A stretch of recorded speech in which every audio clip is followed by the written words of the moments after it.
I hear a hiss where there should be nothing. That is my hook, a single sound where silence is law. I still believe in clean edges, in rules that hold even this close to the sun. The room breathes dry heat, fans murmur, monitors glow. On the main screen, the spectrum is a prairie of quiet, a flat line through the quiet band. I am the person who listens anyway. I watch for the wrong thing, the hairline crack, the accident that teaches a better law. I do solar radio near the glare, where instruments sweat and people learn humility. I have made mistakes large enough to remember by smell. Outside, the array stands like metal stalks casting short shadows. The control rack beside me is a lit hive. Filters, down converters, timing boards, a clock that keeps stern time. Heat lifts from the cabinets. Every surface hums with the bargain we made to hear anything this close to starfire. Then the graph blinks. A single tooth rises in the mid-frequencies, slight, almost shy, and then it is gone. I scrub back. There it is again. A thin strike like a pin pulled across silk. It is not strong, but my heart stumbles all the same. I mark the time. The quiet band is not a myth. It is a carve-out around the sun where physics and policy keep us deaf. The corona should scatter and smother. The ionosphere should refuse passage. In that band, what arrives should be thermal sigh and system hush. If something shapes that hush, either the sky forgot itself or something is hiding in the shape. So I do the ritual. Space weather first, solar wind, magnetometer plots, a quick look for storms, quiet, ground checks next, lightning maps, aircraft logs, local radio traffic, clear. Hardware then, temperature drift on the amplifiers, a sweep on the analog to digital chain, cable continuity, steady. I query predicted passes for satellites and debris that might scatter a whisper into our dish. Nothing aligns. I check the station log for outages and find none. I listen for the human kind of error and hear only air. The clock puts a hand on my shoulder. This window is short. In 5 nights the geometry slides and we will lose the listening angle for months. Our next report is due before that, and our renewal is folded into it like a promise with a date. We are a small team with thin armor. One wrong call can turn a year of work into a cautionary tale. The hiss returns, softer now, not a spike but a curve within the floor. I lean in. I slow my breath until I can hear the fans again. The graph is a winter field, wind-combed. In the combing I see rhythm, not a beat, not a word, a spacing, a contour that repeats at a scale my eye wants to deny, a shape inside the silence. The shape is too regular to be weather and too slow to be us. If it is a message, it waits quietly. If I call the others, I wake the machinery of coordination. We go through protocols. We point other ears, we log the decision and timestamp my sanity. If I do not call, I keep the responsibility on my desk and in my chest. The first option risks a public mistake. The second risks losing a thing that does not always wait. I know which choice a careful scientist should make. I also know which choice a haunted one chooses. I phone the array first, a private call to the machine that knows me. I tighten thresholds. I lower the gain on a band that does not need it. I cool a stubborn amplifier with a can of dry air, the same trick that saved us once in a storm. The hiss changes character when the temperature falls. Good. That means the device still speaks honestly. I schedule a short stare, a fixed-point integration that counts the nothing as if it were grain. On the screen, the noise floor settles into a velvet that invites superstition. A tiny ladder appears at the low edge of the band. I fight the wish to see rungs. I count seconds between the subtle swells. They are not evenly spaced, but they are not random. They drift like the shadow of a pendulum on a moving train. A ratio holds for 3 cycles and fails on the 4th. Another minute goes. I think of classrooms and kitchen tables, the people who will hear the story if there is one, and the people who will hear the correction if there is not. I think of the messages we send by the way we listen. I think of the quiet band as a sanctuary and wonder who would write a note on the sanctuary wall. Enough. I open the channel to the team, but I do not speak yet. I let the hiss write one more line into the record. I mark another time. A pattern is a word we owe proof. A word is a shape we owe silence. Here is the question I leave on the threshold of the case. If the quiet has a shape, who put it there and why now? Here is the working claim I can say without flushing. I heard a deviation inside a band that should be structurally quiet. I do not claim intent. I do not claim language. I assert repeatable appearance under controlled conditions. The scope is narrow by design. 1 primary array, 2 partner dishes, 1 frequency slice bordering the quiet band, and a short geometry window. The standard is plain, independent confirmation or a disproof. I will confine myself to statements that survive daylight, diagrams, and audits. Night 1, the first single tooth on the graph, marked and archived with full metadata. Night 2, controls tightened, housekeeping checks clean, a second appearance with altered spacing, 2 minutes long, same pointing. Night 3, a longer integration. The curve returns faintly, and we tag a slowly drifting ratio between rises.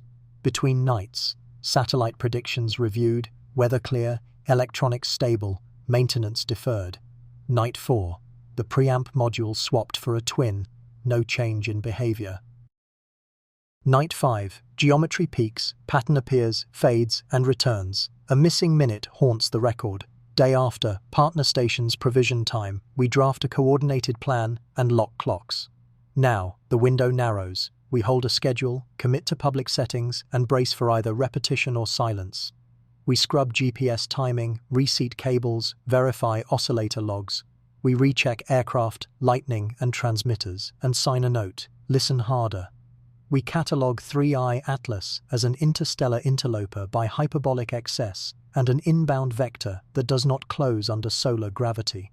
Photometry suggests a small dark body with a changing aspect and a possible dust wake, faint and arguable, consistent with a rotating object that sheds. Radar from larger facilities has not painted it. The cross-section is likely below threshold at our distances and angles. Non-gravitational perturbations are debated but not dismissed. A gentle push consistent with outgassing remains within error bars.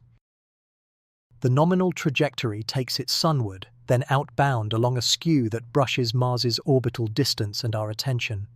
Brightness changes are subtle and noisy, but they whisper about shape, spin, and surface roughness, none definitive. Spectra are bland, albedo guesses low, and phase corrections stubbornly uncertain. We proceed accordingly, carefully. Our ears are an array of modest dishes phased into a single patient listener on a hill that bakes by noon. Front ends are low noise amplifiers in hot housings, followed by mixers and digitizers locked to a disciplined clock groomed by GPS and a rubidium heart.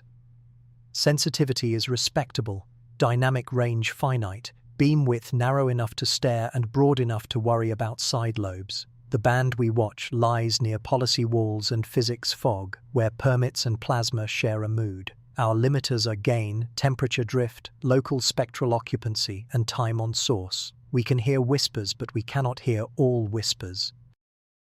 Cooling helps until it doesn't. Shielding helps until it hums. Our cables tell stories when the sun climbs. The quiet band near the sun exists by both nature and treaty. Nature smears radio with plasma refraction, absorption, and scattering in the corona and inner heliosphere. The furnace is a poor theatre for delicate notes. By policy, transmitters keep clear of those frequencies near certain angles to protect science and safety. In practice, we still catch leaks, harmonics, sidebands, and reflections, but statistically they wear a look. Streaky, polarized, and tied to schedules. What we saw does not match the usual wardrobe. That makes the observation interesting, and it makes me nervous, because interesting without control is how careers slide. The band is supposed to be a sanctuary, not a stage, a sanctuary with rules that make silence predictable. We remember that. I walked the data like evidence in a courtroom. Acquisition, recorded with synchronized timestamps and hashed on write, then mirrored to 2 disks and an off-site server. Calibration, daily noise diode injections, weekly sky dips, temperature logs on every box, and a reference beacon far from the sun line. Processing, identical pipelines replayed with and without the suspect segments, seed locked and documented. Cross-checks, time-aligned comparisons with 2 partner stations, one urban, one rural, neither coaxed toward a positive. Replicability, the same features recovered from raw buffers using independent code. Chain of custody notes are signed and time-stamped. Every case has people attached like gravity. There is our small team, paid on a grant that ends if we cannot justify curiosity. There are partner arrays that must spend time to help and cannot afford embarrassment. There is an agency officer who reads our updates carefully. There are classrooms hungry for wonder and committees hungry for caution. Around all of us, orbits march, satellites, probes, Mars, each with operations that could confound or clarify. Money moves slowly, pride moves quickly, and attention moves on. We owe each a careful sentence today. Hypothesis 1. Dust. A cloud near the line of sight scattering solar noise into our beam with a moving caustic that mimics periodicity.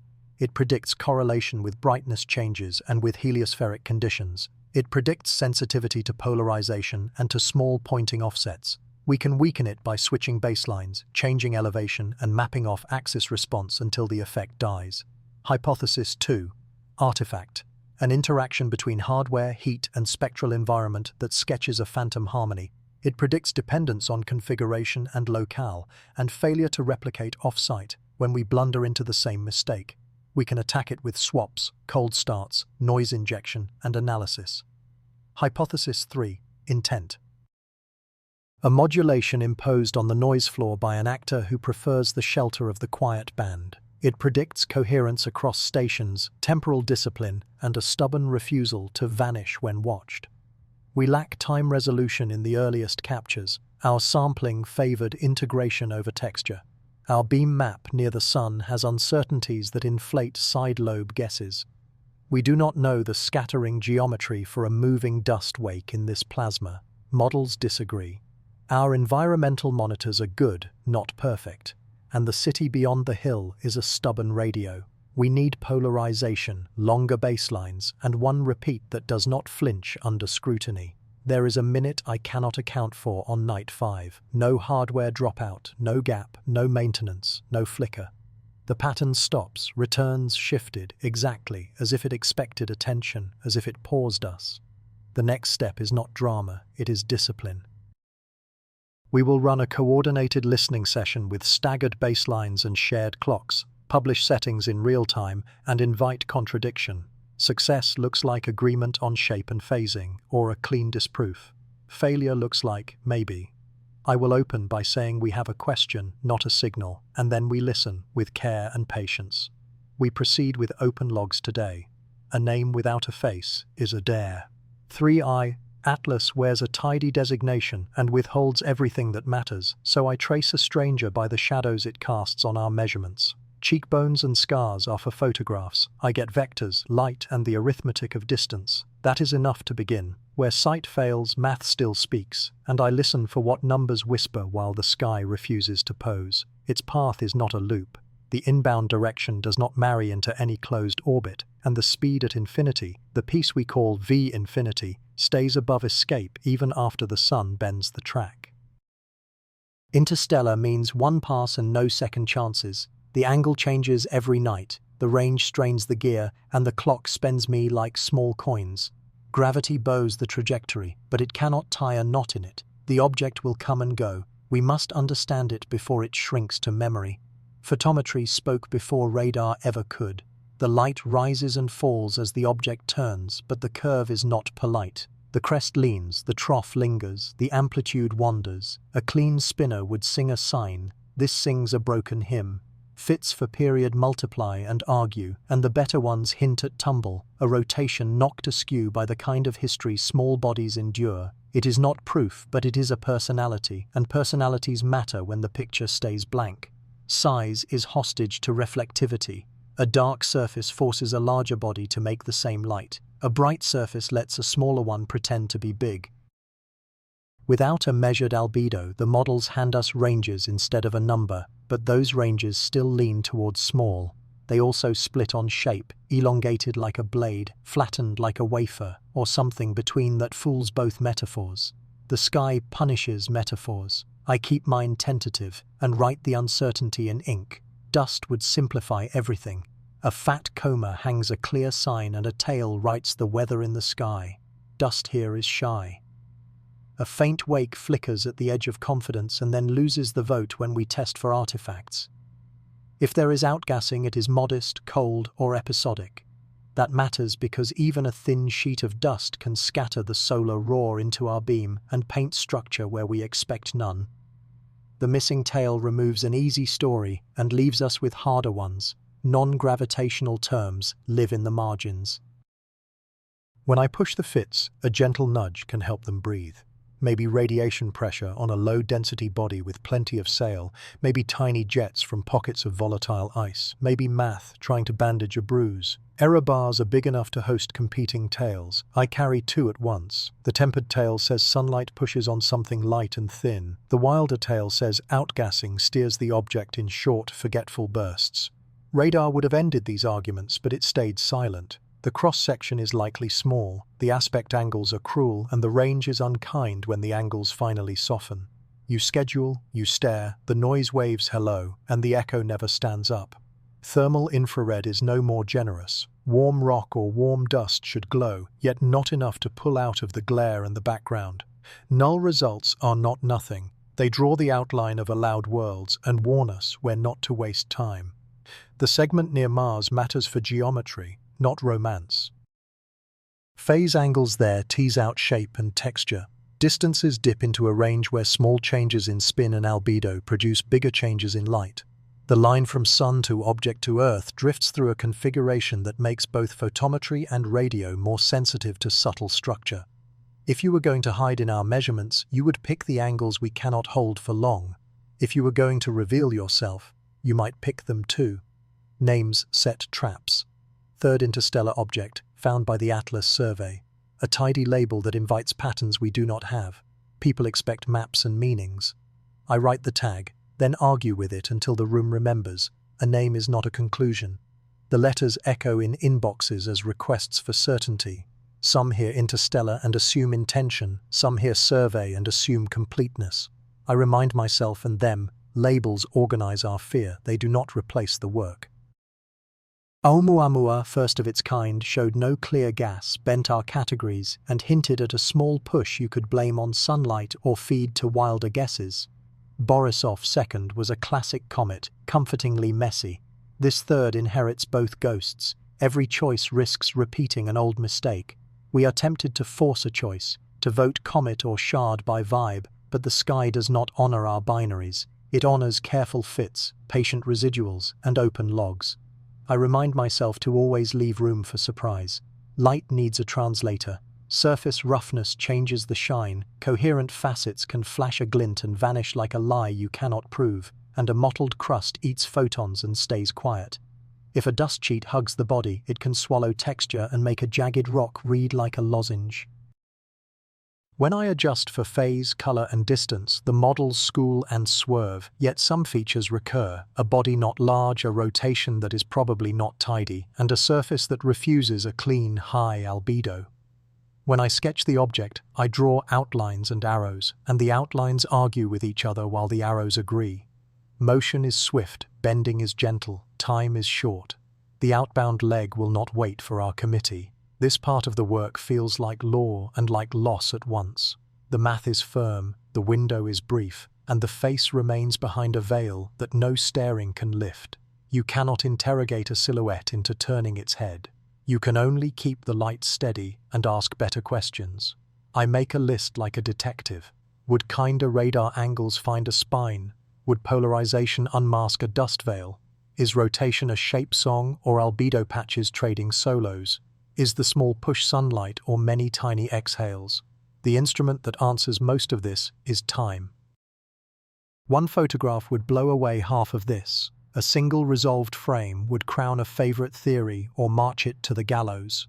Knowing versus almost knowing is a cliff. If a face arrived, dust would become yes or no. The light curve would stop hinting and start telling. And if a face arrived, the quiet band would slip from doctrine to backdrop. Then we would stop asking whether the hush holds shape and start asking what the shape wants from being seen and why it waited for these angles to step out and greet us. If that day comes, every measurement we made inside the hush earns a new reading, and the question tilts from what it is to what it is doing here, now. Silence near the sun is not a suggestion, it is a law. The corona hisses, receivers sweat, and a line on the spectrum says, "Do not speak here." I abide because the law keeps our ears honest. When that quiet wavers, I do not celebrate. I open a case file and read the room like a detective. Antennas hum, fans breathe, and the spectrum lies flat as a winter lake. If a ripple appears in that lake, the first move is not wonder. The first move is to measure the water and verify the shore. The quiet band did not appear by accident. We built it from bruises. Early campaigns near the sun logged miracle notes that later unraveled into house noise, leaky cables, or stray transmissions bouncing off metal. So we set aside protected frequencies and angles, and we taught ourselves restraint. Pilots got advisories, utilities tightened standards, and astronomers learned to treat excitement as a failure mode. The band became a sanctuary for listening and a proving ground for humility. If you heard a thing there, you were required to hate it first. Physics defends the sanctuary. Plasma between us and the sun turns radio into a trick mirror. Free electrons scatter and refract. Gradients act like warped glass, smearing anything narrow. At high densities, the plasma frequency blocks entire registers. Add thermal noise from a furnace star and you inherit a flaw that should swallow any thin line. Even real solar bursts tend to roar, not whisper. If a feature survives that rough passage and still draws a neat edge, the physics demands a cross-examination, not a headline. Policy adds rails to the path. International allocations leave quiet windows, especially when the sun sits close to the line of sight. Agencies ask transmitters to hold their tongues at small elongations and coordinate timing with science campaigns. The motivations are practical. Safety services, deep space missions, and radio astronomy all benefit from protected lanes. In exchange, we promise to doubt anything interesting that crosses those lanes. A clean record in the quiet band should be ordinary weather, not proof of virtue. We catalogue the usual breaches so we do not reinvent old ghosts. Sidebands wander in when a strong carrier elsewhere wears sloppy shoes. Aircraft scatter local broadcasts into our dish and write oblique scratches that match timetables. Power lines grow nonlinear in cold dawn and spit combs across the plot. Sunspots light honest solar lines that our filters can smear into neighboring bins. Two ill-behaved gain stages can duet and invent a ladder. Each of these has a tell. A polarization habit, a geometry habit, or the habit of caring about human schedules. Geometry can either expose a mirage or reveal a face. When sun, target, and Earth arrange in certain triangles, faint structure becomes legible, like ridges appearing on paper under a raking lamp. Elongation shrinks, phase shifts, and the line of sight slices plasma gradients at just the pitch that turns fog into stripes. On other nights, the same experiment returns only mush, so we track angles with the fanaticism of sailors reading tides. If a contour repeats only when geometry agrees, we lean forward. If it ignores geometry, we lean away. Our toolkit is built to separate sky from campus. Polarization first. Natural plasma effects and man-made emitters favor different hands. If a feature keeps its handedness while we rotate the feed, it earns respect. Baselines next. We add dishes across town and across a mountain, all clocked to the microsecond. If the imprint moves with the sky instead of the ground, we promote it. Then we scan off-axis to map side lobes and catch ghosts sneaking down the moat. We test for scintillation, search for intermodulation, and beat on our own chain until a link squeaks. Terrestrial imposters remain ambitious. A red-eye flight carves a slanted scratch you can set your watch by. A farm inverter sings a tightening comb as the morning cools its wires. Phones chitter in blocky packets. These signatures promise that, observed from two distant sites, they will disagree with the sky's motion. We make them keep that promise. When they do not, they confess by accident. This is unglamorous work that saves careers, imagining every mundane villain and auditioning each until the stage looks clean. Nulls are the scalpel. A non-detection, correctly kept, cuts away fantasy. I log silence with more care than notes, because silence updates the odds. Bayesian bookkeeping keeps me from confusing appetite with evidence. Each quiet night lowers the prior that anything strange is there at all. A claimed contour has to survive that lowering tide. When it does not, I kill the romance, keep the method and move on. When it does, I sharpen the questions and widen the baseline. Either way, the quiet band teaches before it answers. Here is the twist I cannot stop circling. What if some silences are deliberate, not natural emptiness, not policy abstinence? Deliberate. A room tuned so that only one kind of shape can be seen if you look long enough. The thought disgusts me because it flatters us. Still, it fits the one observation that will not sit down, a contour too regular for weather and too patient for accident, riding the noise without rising above it, as if someone learned our rule and decided to write between the lines. If that is not madness, it still demands predictions. A deliberate quiet would respect angles like locks, preferring geometries that limit surveillance. It would keep power low, letting structure accumulate with integration time. It would haunt bands protected by treaty, because those are watched by few and trusted by fewer. It would hold a steady polarization that does not match ground gear, and it would refuse to align with commute hours, air corridors, or any human convenience. Lastly, it would echo across baselines, because distance is the best solvent for self-deception. Our playbook for coordinated listening grows from those predictions. We publish center frequencies, bandwidths, and sampling ahead of time, so no one can claim we moved the net. We standardize polarization and rotate it on schedule. One dish stares on source, one maps off axis in a fixed lattice, and one chases known imposters as an on-the-fly control. We save raw buffers around suspect minutes and open our logs in real time. Success looks like shape and phasing agreement from 3 places at once. Failure looks like maybe, and maybe is a kind of lie. Even so, a sanctuary is not motionless. Scintillation writes its own music, and if you learn the scales, you can tell when a new instrument enters very softly and plays between the notes. That is what drew me in the first place. A breathing that kept the same distance from the floor over and over, as if obeying a rule I did not set. To claim that such breathing is impossible would be to deny what every careful night tells me. The quiet has texture, and texture can be read. The practical end is simple and stern. We will make the quiet work harder than we do. Polarizations will swing, baselines will widen, and off-axis maps will cut a moat around the beams so ghosts have nowhere to swim. We will timestamp everything twice, compare pipelines, and invite contradiction while the run is still warm. If the contour returns and walks with the sky in 3 places, I will promote it from curiosity to evidence. If it vanishes under the lights, I will write the null cleanly and mean it. Silence near the sun is a law, but laws earn respect by surviving hard cases. I am bringing this to court. If the verdict is ordinary, I will sleep. If it is peculiar, I will not guess at motives. I will say only what survives daylight, and let the next question wait its turn. For now, I honor the sanctuary by testing it, and I honor the test by refusing to hurry. The quiet band will either hold, or it will reveal the shape that has been breathing inside it all along. Silence only exists because someone keeps watch. The quiet band is not a natural void. It is a perimeter we patrol with metal ears and stubborn attention. When the sky behaves, no one notices. When it flinches, we step closer, adjust the gain, and ask the room to swear it did not make the sound we heard. I start with a map. Our network is a triangle. My hilltop array inland, a mountain dish in colder air, and a coastal urban dish that lives inside interference and survives it. Coordinates matter, but so do schedules, weather, and power grids. We place ears far enough apart that local lies fall out of sync, and close enough that the sky still looks like the same sky. Antennas are only as good as the promises they keep. At the hill, we use compact parabolic dishes in a phased cluster.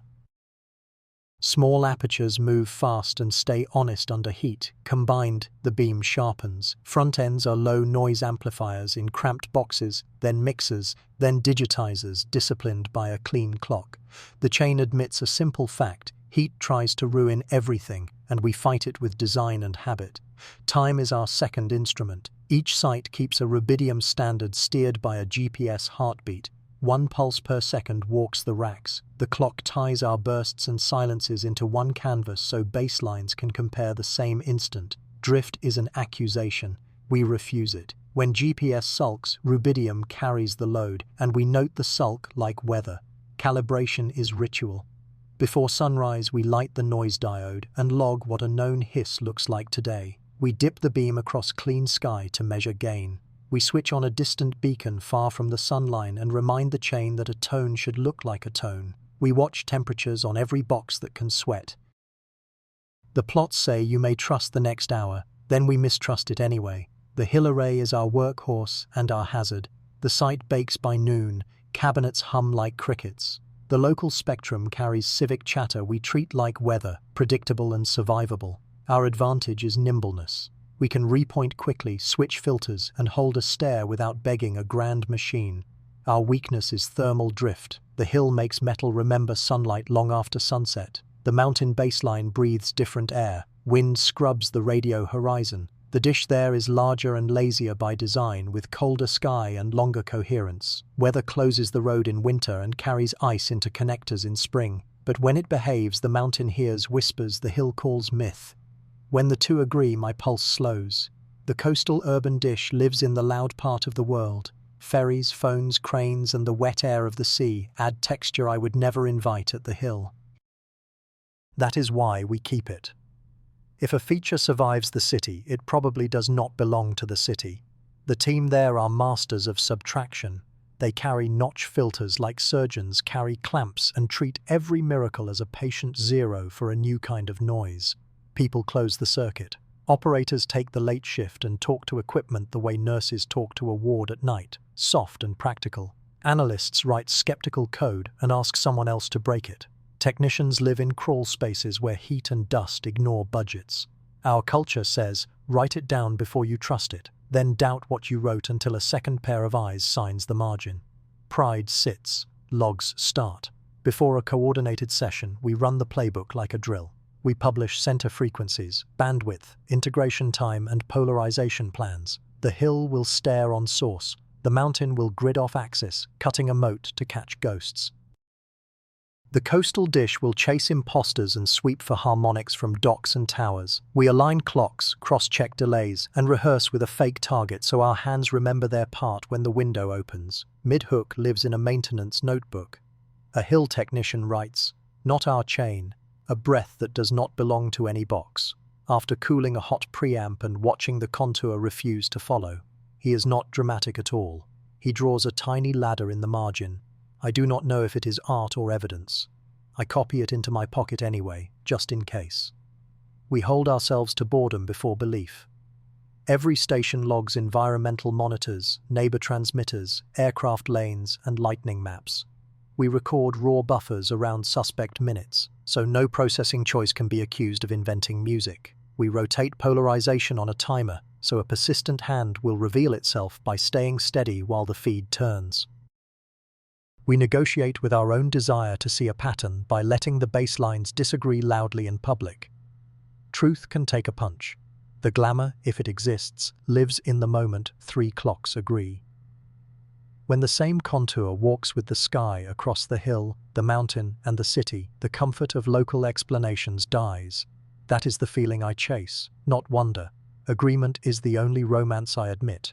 It frees me to say the next sentence without blushing. The shape is on the sky, not in our head. I do not pretend the instruments are neutral. They sculpt what they can receive and dictate what counts as legible. I respect that tyranny by naming it.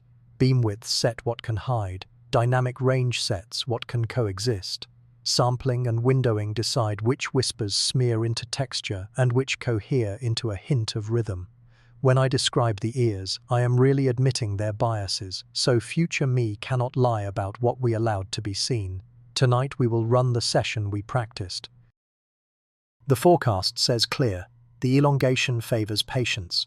The mountain shows cold, the city shows wind, and the hill shows its usual heat. We will swing polarization, lay the grid, and keep the roar. If we catch only weather, the logs will say so in a way that nobody can dress up. If we catch a repeatable breath, we will know where to look next and which part of the chain should hold its tongue. The ears are ready. The law is posted. The room is quiet enough to hear the small kind of truth. I open the channel, call time, and say the line that matters more than any theory. All stations, listen. At the peak of the geometry, 1 minute vanished cleanly. No relay clicked, no fan coughed, no operator swore. The The quiet band stopped breathing, held its breath for 60 seconds, then returned with a different pulse. My pen left a dot where a sentence should have stood. Mars hung near the sun like a witness pretending indifference. I felt the room harden. Silence is supposed to be law here. When it breaks, the case writes itself on skin, fast, cold. Geometry made the night sharp.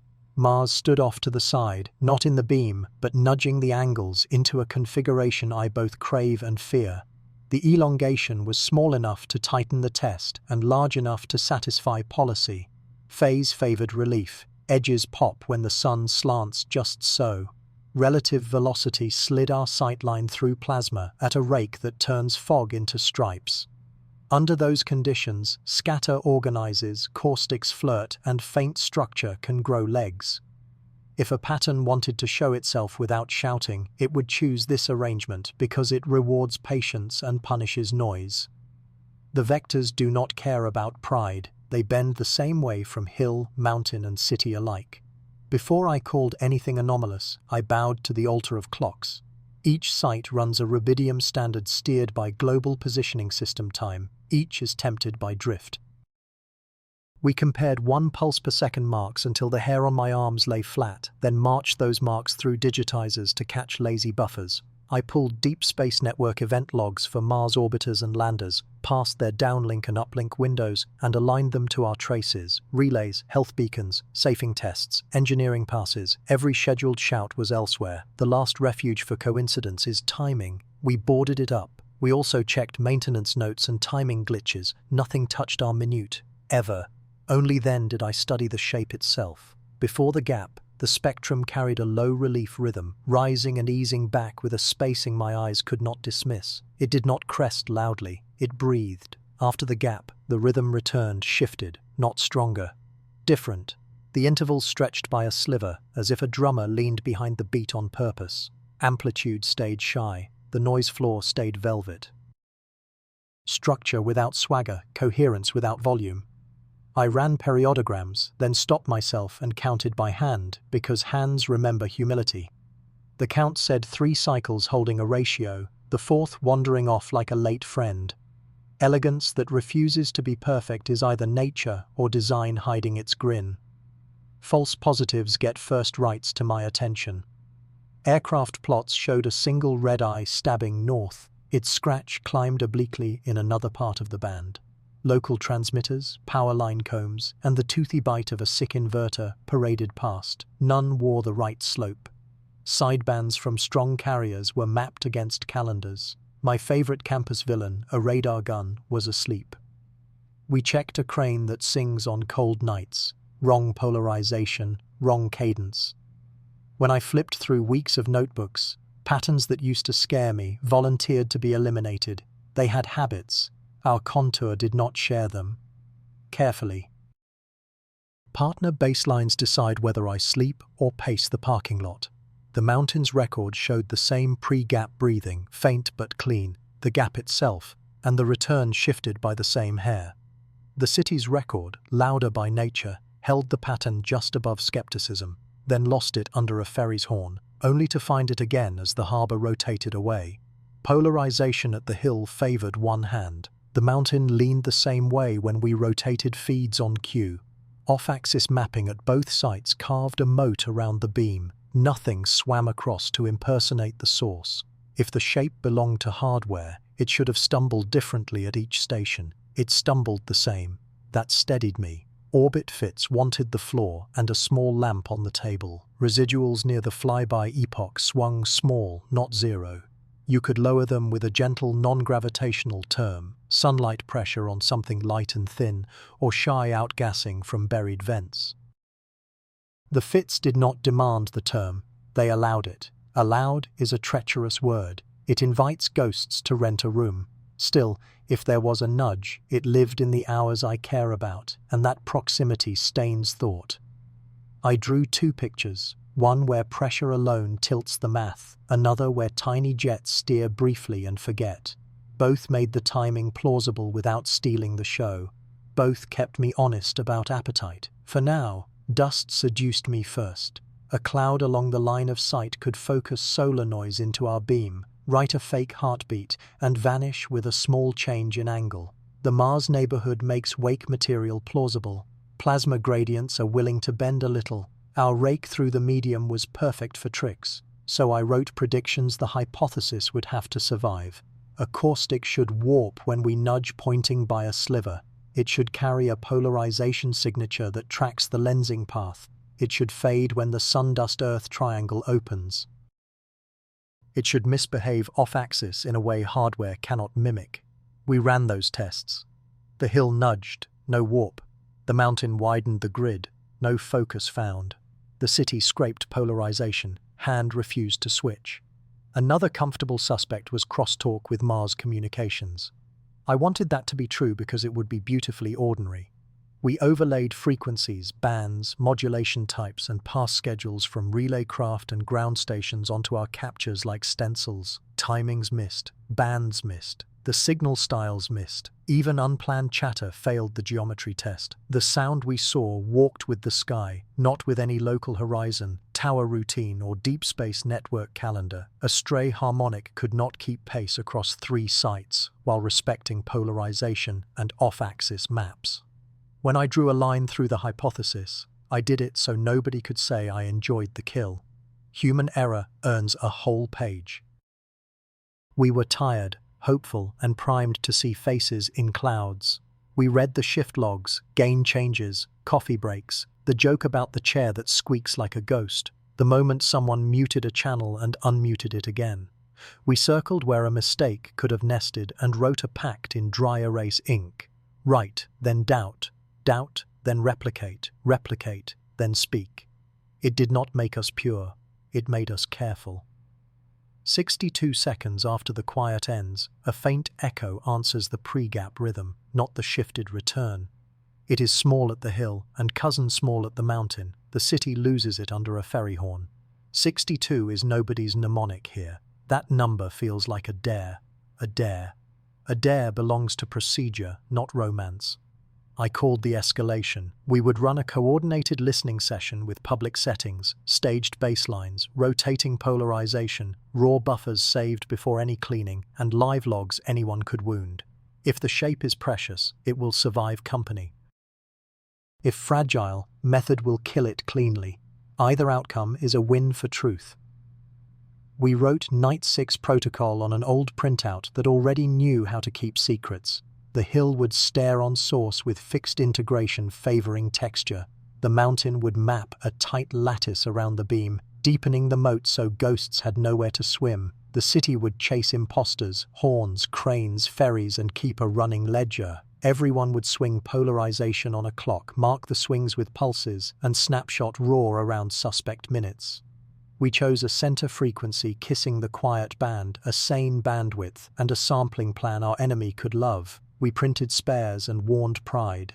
When the sky changes its breathing, someone loses sleep. Sometimes that someone is me. Often it is a teacher who promised a classroom the world is legible. Sometimes it is a parent rinsing plates while a newscaster leans into a headline that leans harder.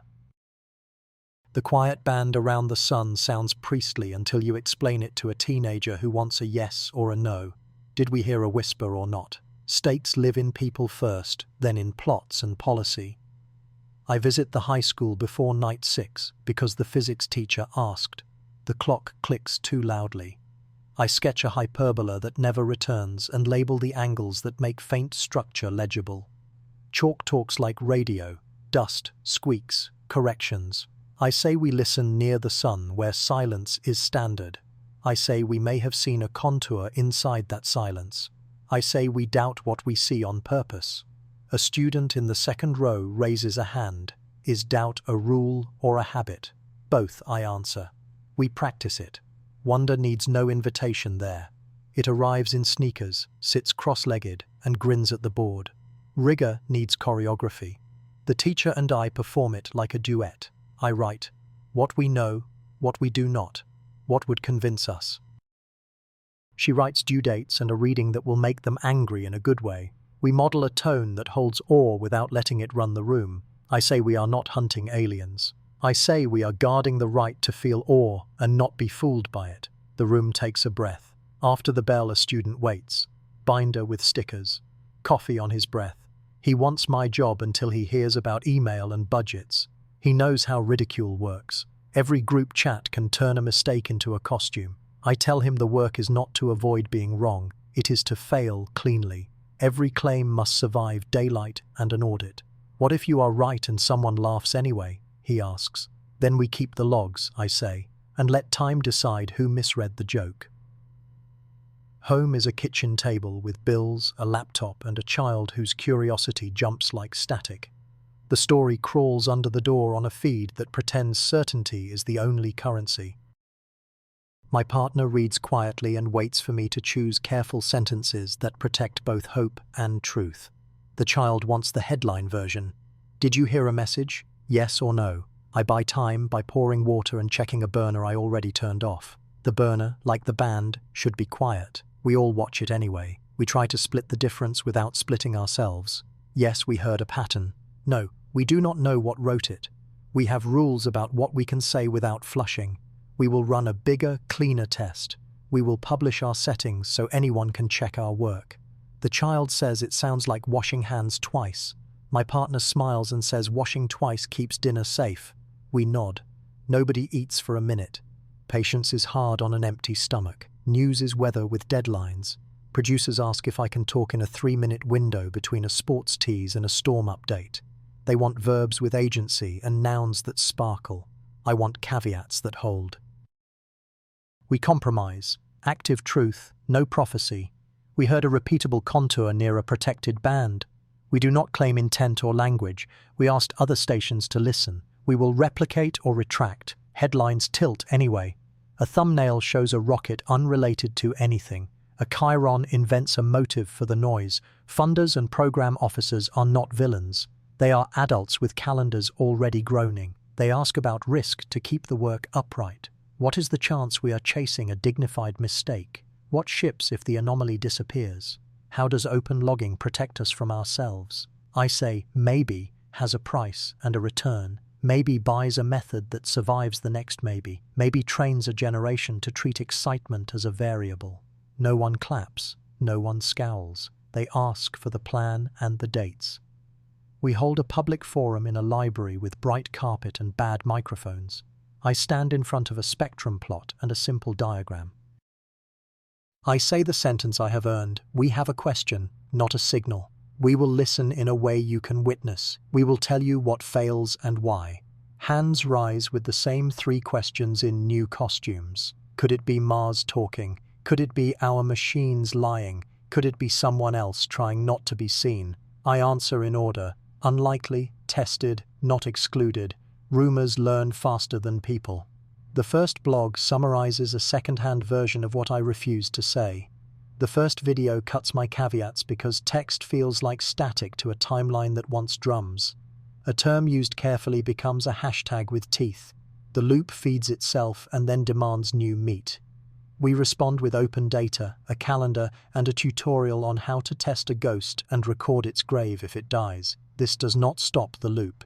It slows it. Slowing is enough if the truth keeps pace. My reputation is a breakable object that belongs to other people. I have watched fine scientists dent theirs on a door marked maybe. I have also watched careers saved by a clean null, written without bitterness and archived like a song you refuse to sell. The people I love live inside these choices. We balance bedtime and urgency, the decibels of a new claim and the quiet joy of getting a method right. Caution is not fear. Caution is a tenderness for the parts of the world that cannot afford our drama. Mid-hook arrives at the sink while we stack bowls. A small voice asks, if someone is whispering, are we rude if we do not whisper back? The forks stop moving. The question walks through my ribs and sits down. I do not explain treaties or geometry to a child's heart. I say we will try to be the kind of listeners we would wish for if we were on the other side. We will listen carefully. We will speak carefully. We will not say more than we know. The small voice nods like that is enough.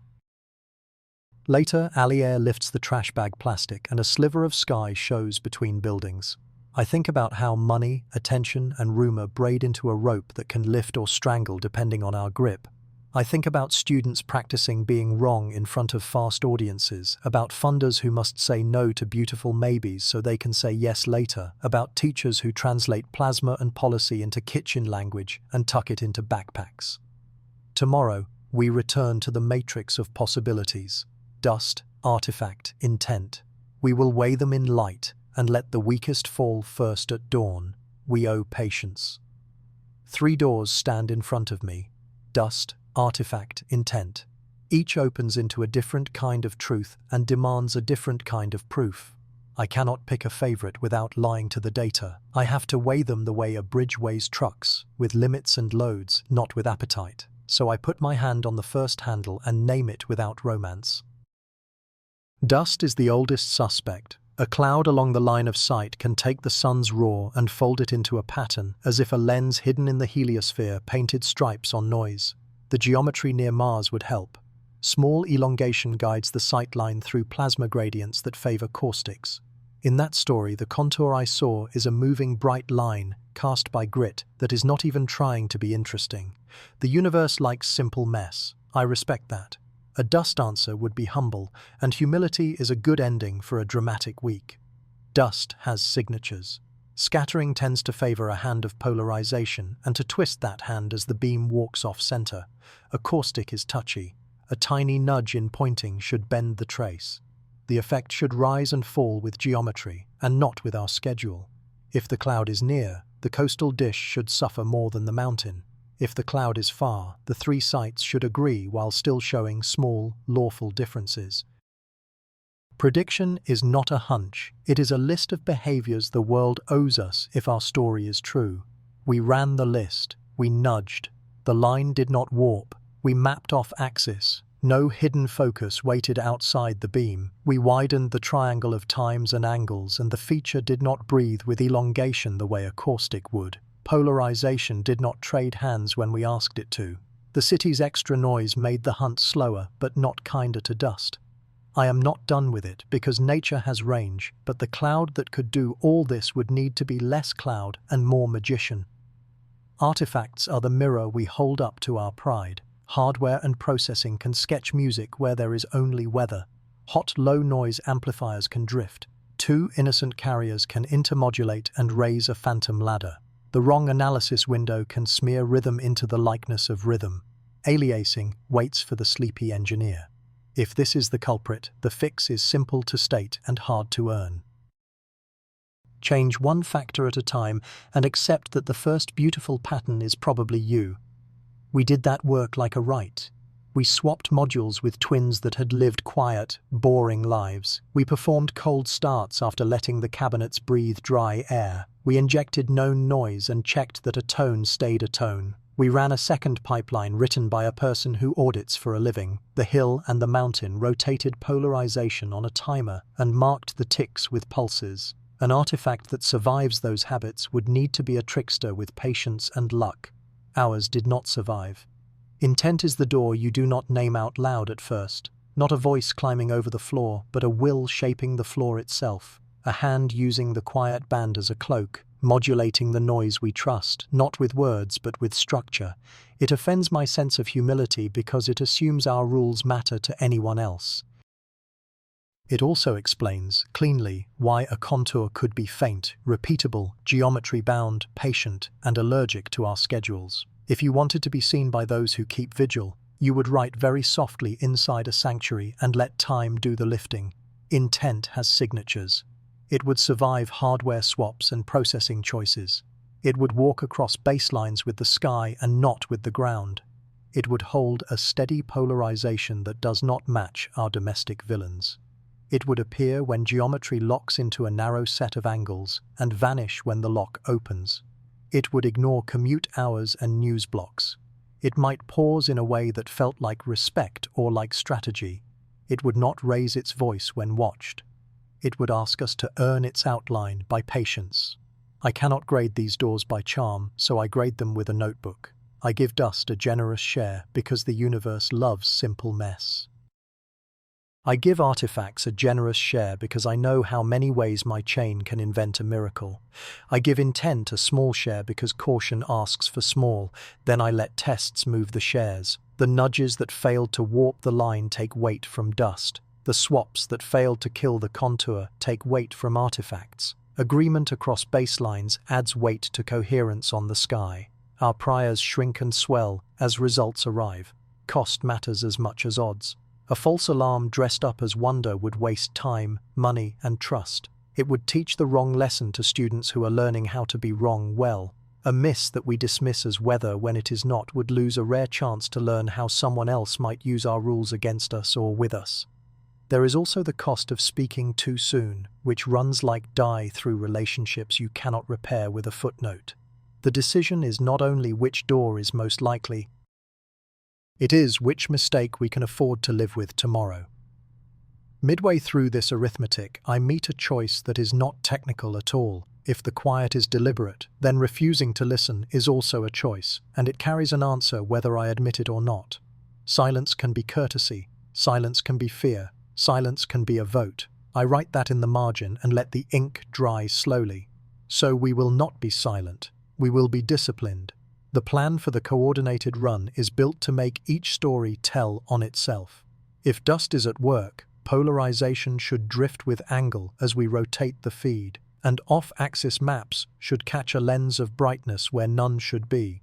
If an artifact survives, then at least one station should disagree with the others, or a detail of configuration should change the contour's spine. If intent is the author, the pattern should keep time across baselines, obey the angles, and persist under method. We will publish center frequencies, bandwidth, sampling, and rotation schedules in advance. We will save raw buffers around suspect minutes so that arguments about processing do not turn into faith. We will align clocks twice, once to the discipline of the global positioning system and once to the stubborn heart of rubidium. We will invite anyone with ears to try to catch us flattering ourselves. We will not move the goalposts after the whistle. If the contour returns, we will count its steps in public. When I add this plan to the ledger, the numbers settle into a shape I can say without flushing.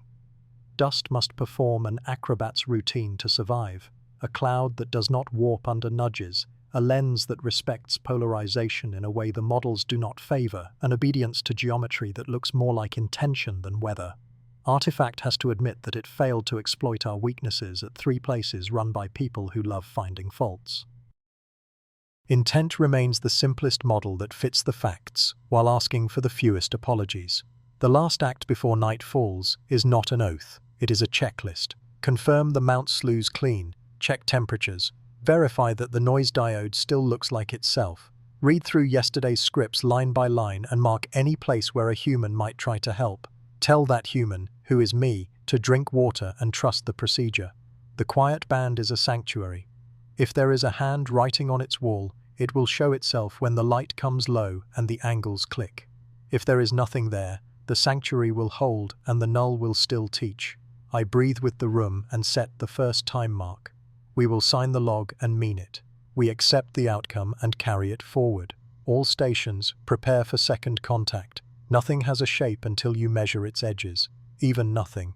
The quiet band's lesson is that absence is not a blank wall. It is a map in faint ink. I stand before screens and tell myself that silence is a number, not a mood. If that number holds when it should wander or wanders when it should hold, I make a record like a bailiff. The case begins there, in the geometry of what refused to appear when invited. Silence needs an audit the way money does. I walk the chain, clock to cable to digitizer, and require each step to sign. The reference second from the global positioning system greets the rubidium heart and keeps time without flinching. Checksums match mirrors. A twin processing pipeline, written by a colleague who mistrusts beauty on principle, reproduces the quiet without inventing a whisper. Temperatures keep their diaries. Weather stations confess. We tag every nothing with pointing, bandwidth, and gain, so the void cannot claim ambiguity later. When the room breathes, I note it. When the fans surge, I note it. When a human sighs near a rack, I note that too. Silence earns its passport one stamp at a time. Then I ask the practical question: what could we have heard if the universe had been generous? Sensitivity is not romance. It is the boundary between shyness and speech. I explain the receiver operating characteristic in plain words. At what strength and shape would a soft pattern have stood up? At what cadence would our integration have lifted it into legibility? What fraction of imposters would have tricked the ears we own? Test power belongs to the plan, not to hope. We choose dwell times and windowing we can defend. We accept that faint truth needs patience, and that patience costs opportunity. The curve becomes a promise. If a signal lived above this bar, we should have met it. Bayes lives here, sweeping up after the party that never started. I give each hypothesis a prior that keeps appetite on a leash. Dust gets a generous share because the world prefers dirt. Artifact gets a generous share because I am a fallible animal with warm equipment. Intent receives a narrow slice because caution is a kindness. Then I let silence push. If nothing appears when geometry favors dust, I turn the dial down on dust. If nothing breaks when we abuse the hardware, I turn the dial down on artifact. If the quiet persists across baselines that share the sky but not the ground, intent keeps its small slice without shrinking further. Posterior belief is not a mood, it is arithmetic with manners. Each uneventful hour moves weight from appetite to restraint until only stories that love discipline remain at the table. Counterfactuals force humility. If dust were the author, a small nudge in pointing should have warped the trace the way heat warps a mirage on asphalt. If a device were guilty, a swap should have let the miracle die in one rack and be reborn in another, like a carnival trick. If intent were real, discipline should not scare it. It should prefer discipline, because patience is the only path to being seen at low power. Each we should have seen walks with a we did not, and the gap between them is where belief goes to cool down. Noise is not the enemy, it is a ruler. I plot the floor and learn its voice the way a parent learns a child's breathing at night. White is a story about independence, pink is a story about memory. I measure how the color of noise shifts with temperature, with elevation, with the thin wheeze of city power a dozen miles away. When the floor holds steady under all that, I grant it the dignity of being the thing I measure against. A deviation that respects the floor while stepping away from it is a citizen of interest. A deviation that drags the floor with it is a rumor about hardware and heat. Across baselines, nothing can be a chorus. When the hill, the mountain, and the city all report no structure at the same moment under the same angle, I celebrate like a surgeon whose scan shows no tumor. Agreement in nothing is not a shrug. It is a verdict that prunes a tree of possibilities into a shape we can climb.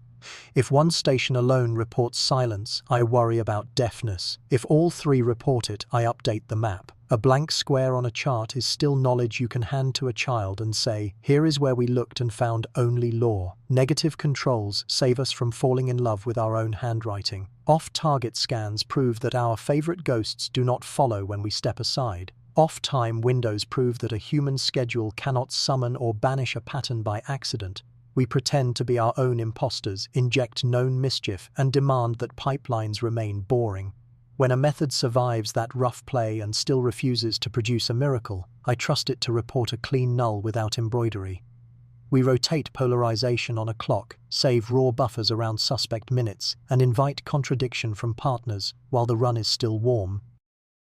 Boredom under stress is proof of health. I would be lying if I said emptiness is easy to love. A clean null feels like a good deed that earns no applause. Yet the discipline to record it, to sign it, and to shelve it where it can be found later is the engine of this craft. The culture that raised me says write before you believe, and believe only after a second pair of eyes signs your margin. It is slow, it is sane. It is how to be wrong in a way that makes the next right possible.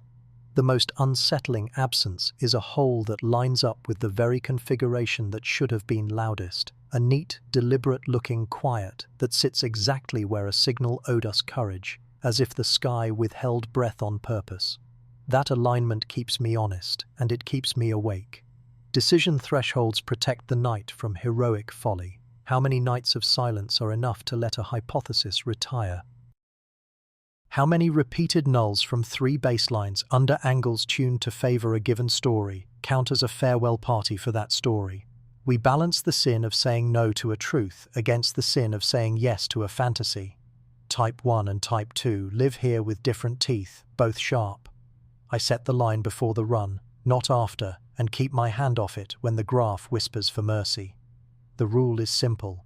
Make the decision boundary in daylight, then obey it in the dark. There is a practical economy to this. Every clean null pays for the one plot twist you are allowed to keep. It buys credibility with students, patience from funders, and a sleep that requires honesty, not perfection. On the charts, the quiet teaches grammar. Spikes that wander with local time do not impress. Spikes that hold phase with the sky matter. Each null writes a footnote under a temptation. When I close the log, I count what silence bought. Fewer blind alleys, a clearer prior, a sturdier plan for how to swing polarization and how long to stare. We move now from nothing to time. The calendar does not care how tidy our posterior looks. It cares about angles, weather, and politics. Caution meets urgency. We have learned what we can from silence.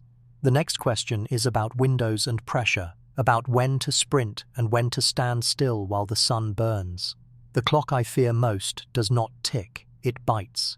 Windows do not pass. They shut with teeth, taking small pieces of the plan each time I blink. Tonight the sky offers an opening shaped by angles, weather, budgets, and stamina, and I have to fit an honest experiment inside it without losing fingers. Time is not neutral, it has preferences, and it chooses the careless. Geometry opens and closes the night before anyone touches a cable. Ephemerides set the elongation we can live with, the phase that makes texture pop, the speed at which Mars slides off the useful line. A degree here and there turns the contour that teased us into either legible rhythm or rumor. Relative velocity rakes our sightline through plasma like light through grain, deciding whether stripes can form at all. I do not argue with geometry. I learn its manners, then build the rest around what it permits. Weather rides on top of that astral calendar like a second set of dice. The ordinary kind turns metal and air into allies or traitors. Humidity fattens lines, heat swells boxes, and wind either shakes what should be still or scrubs what should be clean. The space kind is trickier. A solar hiccup can change transparency, scattering, and the truthfulness of our floor. We read solar wind reports and magnetometers the way sailors read pressure lines. A coronal whisper at noon can ruin a midnight bet. Then there are constraints that have nothing to do with the sky. People need sleep and food. Cooling needs power. Power needs money. Policy draws fences around bands and hours and asks us to deviate as little as possible. Each site pays a different tax. Half of real astronomy is plumbing. Ignoring that is how useful nights turn silly. So I build a schedule with pieces that argue but still cooperate. The hill will hold a stare on source, choosing integration over coverage because patience is our best bet at catching the contour. The mountain will grid off axis, carving a moat around the beam so any ghost must fall in. The city will chase imposters in real time, not because we expect them to win, but because keeping their signatures fresh keeps us honest. Clocks are synced and cross-checked. Polarization will rotate on a posted cadence. Each site will save raw buffers around suspect minutes and mirror them off-site before any processing occurs. Every choice trades one virtue for another. Long stares build depth, but sacrifice breadth. Sweeps catch a wider field, but thin the light until patterns cannot stand. Integration buys coherence and sells flexibility. Coverage buys insurance and sells romance.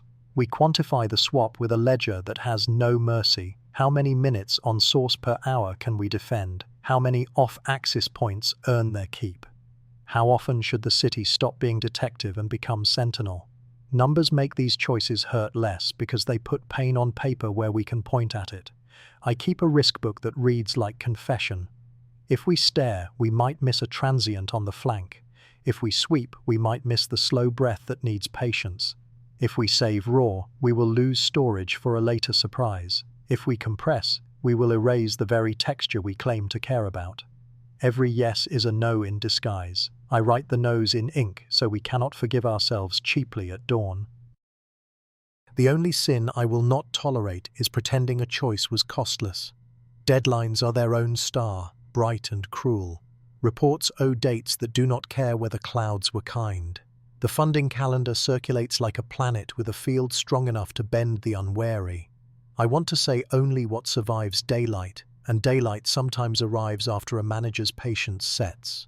So I plan how to speak truth that is both honest and timely, what we measured, what we did not, what we will do next, and why waiting is method, not stall. No fireworks, just receipts. Pressure finds the team as surely as heat finds cables. Confirmation bias dresses up as enthusiasm. Heroic fixes appear at 2 in the morning. Someone skips a checklist step because the clock scowls. I know the look of a room pretending not to be tired. The cure is mechanical. Call and response, readbacks, boring rituals that keep romance out of reach. We pair a new operator with a stubborn technician who hates drama. We make it easy to admit ignorance. We make it hard to act on hunches. Decisions must be made in daylight before the run. Go and no-go gates are teeth we install in the clock so it bites us predictably and not at random. What polarization swings are mandatory. What off-axis maps count as sufficient. What signal-to-noise ratio triggers a stare and what triggers a sweep. When do we abort because the floor lied? When do we stop early because enough is truly enough? We write rollback steps with the humility of people who have watched pride burn equipment. Once the session starts, the gates rule us, not the other way around. Midway through prep, the forecast updates and the window narrows early. Mars will slip faster because of a small ephemeris correction, and mountain winds will climb sooner than promised. I feel the bite in my wrist where an old watch used to be. The plan cannot survive intact. I cut. The hill keeps the stair, but slides the integration block forward by half an hour. The mountain compresses its grid into a tighter lattice. The city shifts its imposter sweep to the front of the run. We lose comfort. We keep the experiment honest. I send a short note to the list. Reduced window, updated grid, polarization schedule unchanged. I do not apologize for the weather or for the mathematics. The crew already knows both are sovereign.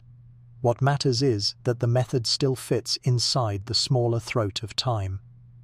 We rehearse the new order aloud, even the parts we could do sleeping. When memory fails, procedure catches. When procedure strains, we pause until it holds. By the time the sun leans toward the right angle, the rooms feel calmer because decisions have moved from minds into ritual. That is the cure for pressure. Shrink the space where improvisation can breed. We will listen. We will move as agreed. We will write exactly what happens without embroidery. If the contour returns, we will not chase it with joy. We will follow it with discipline. If it fails to appear, we will accept the null like a medal pinned on a quiet uniform. Windows with teeth are not out to harm us. They test whether we mean what we say about evidence. The schedule is printed, the clocks are kind, the fans sound like surf. I stand at the console and feel the small mercy of knowing what comes next because we wrote it down. The opening is narrower, not gone. It is enough. All stations hold to plan. When the angles click, we listen together and let the sky decide whether to speak. All stations listen. The mic is already open, but I say it anyway to anchor the room. The quiet band has rules. We will honor them and see whether anything honors us back. I read the time mark. Rubidium is steady. The global positioning system, heartbeat, taps the racks like a courthouse clock. Readbacks arrive from hill, mountain, and city. Time in lock, polarization ready to swing, buffers armed, logs streaming to the public page. Air cools a fraction, as if ritual itself lowered the temperature. I breathe once and set the night on rails. We measure the floor first because any shape deserves a courtroom. The beam sweeps across clean sky away from the sunline. The noise diode salutes and sits. Baseline is nominal. The mountain reports colder velvet, a reminder that high air is kinder to patience. The city reports an honest mess, a power comb that tightens with dusk, a crane squeal by the docks, and packet chatter from a ferry route that never sleeps. 3 different rooms, 1 agreement. The floor looks like itself where it should, when it should. Time lock is our oath renewed each minute. On channel we chant the 1 pulse per second like liturgy. Hill 1, pulse verified. Mountain 2, pulse verified.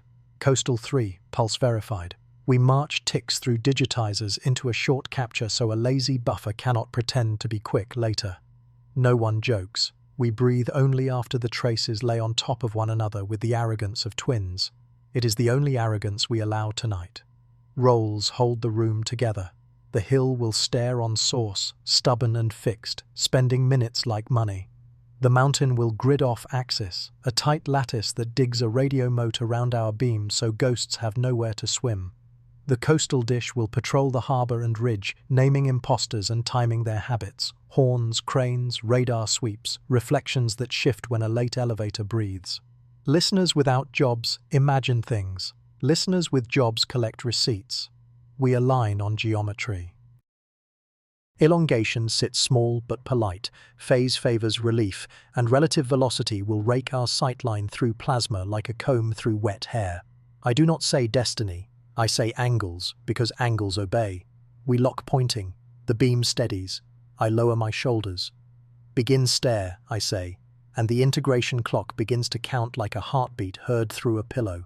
In the mountain headset, wind ticks the mic. In the city, a ferry horn learns manners and fades. The polarization carousel turns on schedule. The feed swings to the first marked angle. We stamp the swing with a pulse so that later, when pride misremembers, data corrects the story. The mountain rotates in phase. The city follows with a lag that suits patrol. If a shape prefers a hand, we will shake it and watch for the flinch.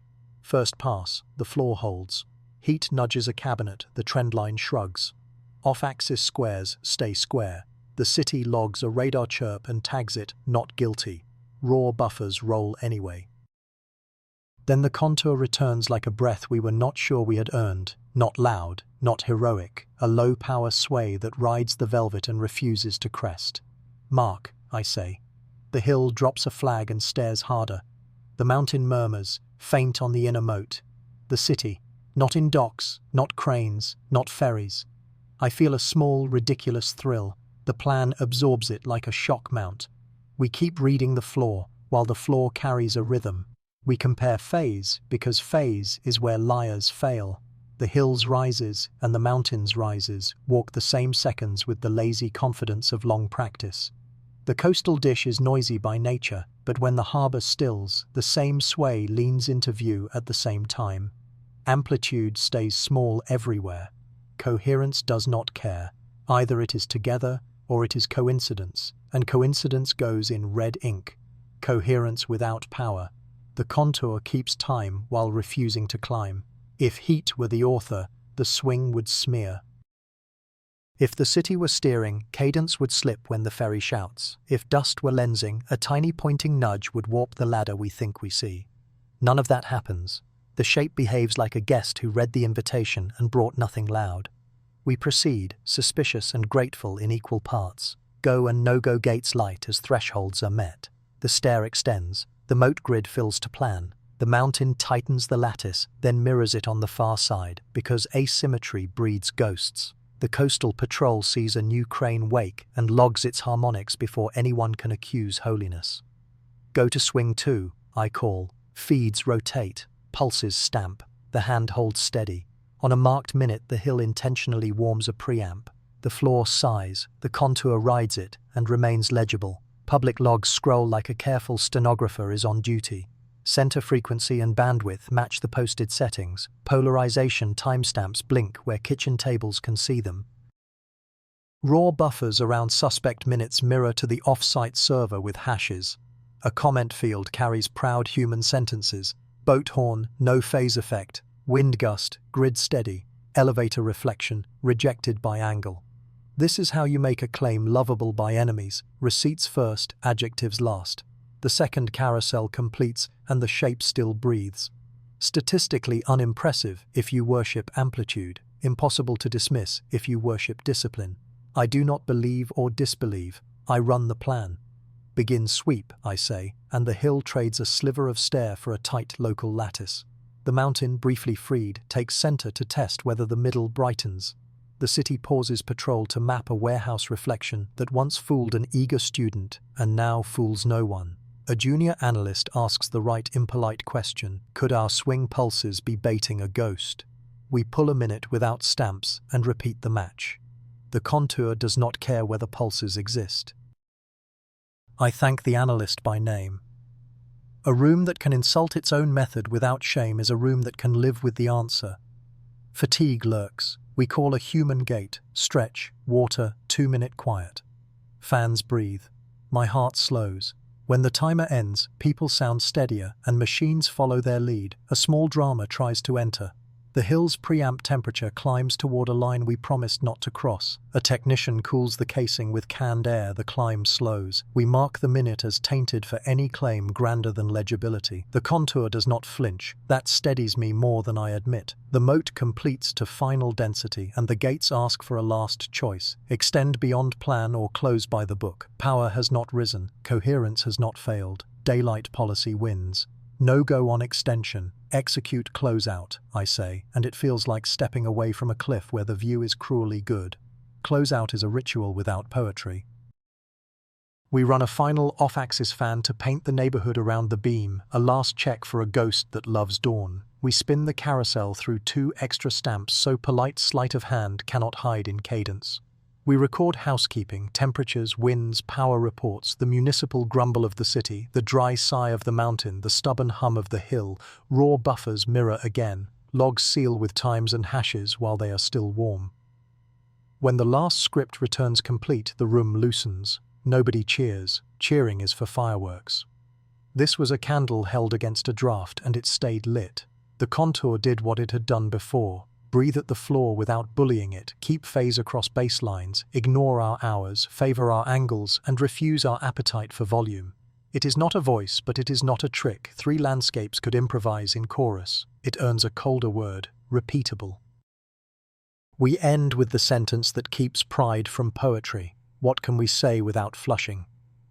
A faint, structured contour returned under the same geometries, kept phase across baselines, ignored schedules, held a polarization hand, declined to rise in power when watched. Data and buffers are open publicly. The next step is a cleaner question. If I have only 5 cents to spend on a question, I'll buy one that survives daylight. Not who is speaking, not why.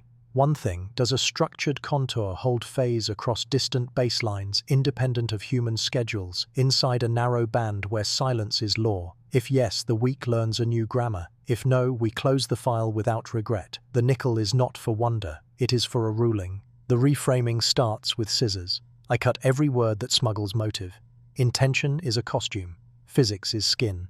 I translate whisper into time series, breath into amplitude envelopes, shape into cross-correlations. I keep the claim small enough to be true or false tomorrow. My pride wants poetry. My craft wants a sentence that wears a lab coat and invites replication. Here is the sentence I can live with. Within band X plus or minus delta, during a window defined by angles A and phase P, there exists a low-amplitude, quasi-periodic contour that preserves relative phase across stations separated by baselines, B1 and B2. The contour's appearance correlates with geometry and not with local calendars. Its polarization hand remains consistent under scheduled rotations. Everything else is garnish. Everything else can wait. Scope matters. We cannot test outside the band that misbehaved, nor summon Mars back into the helpful slant.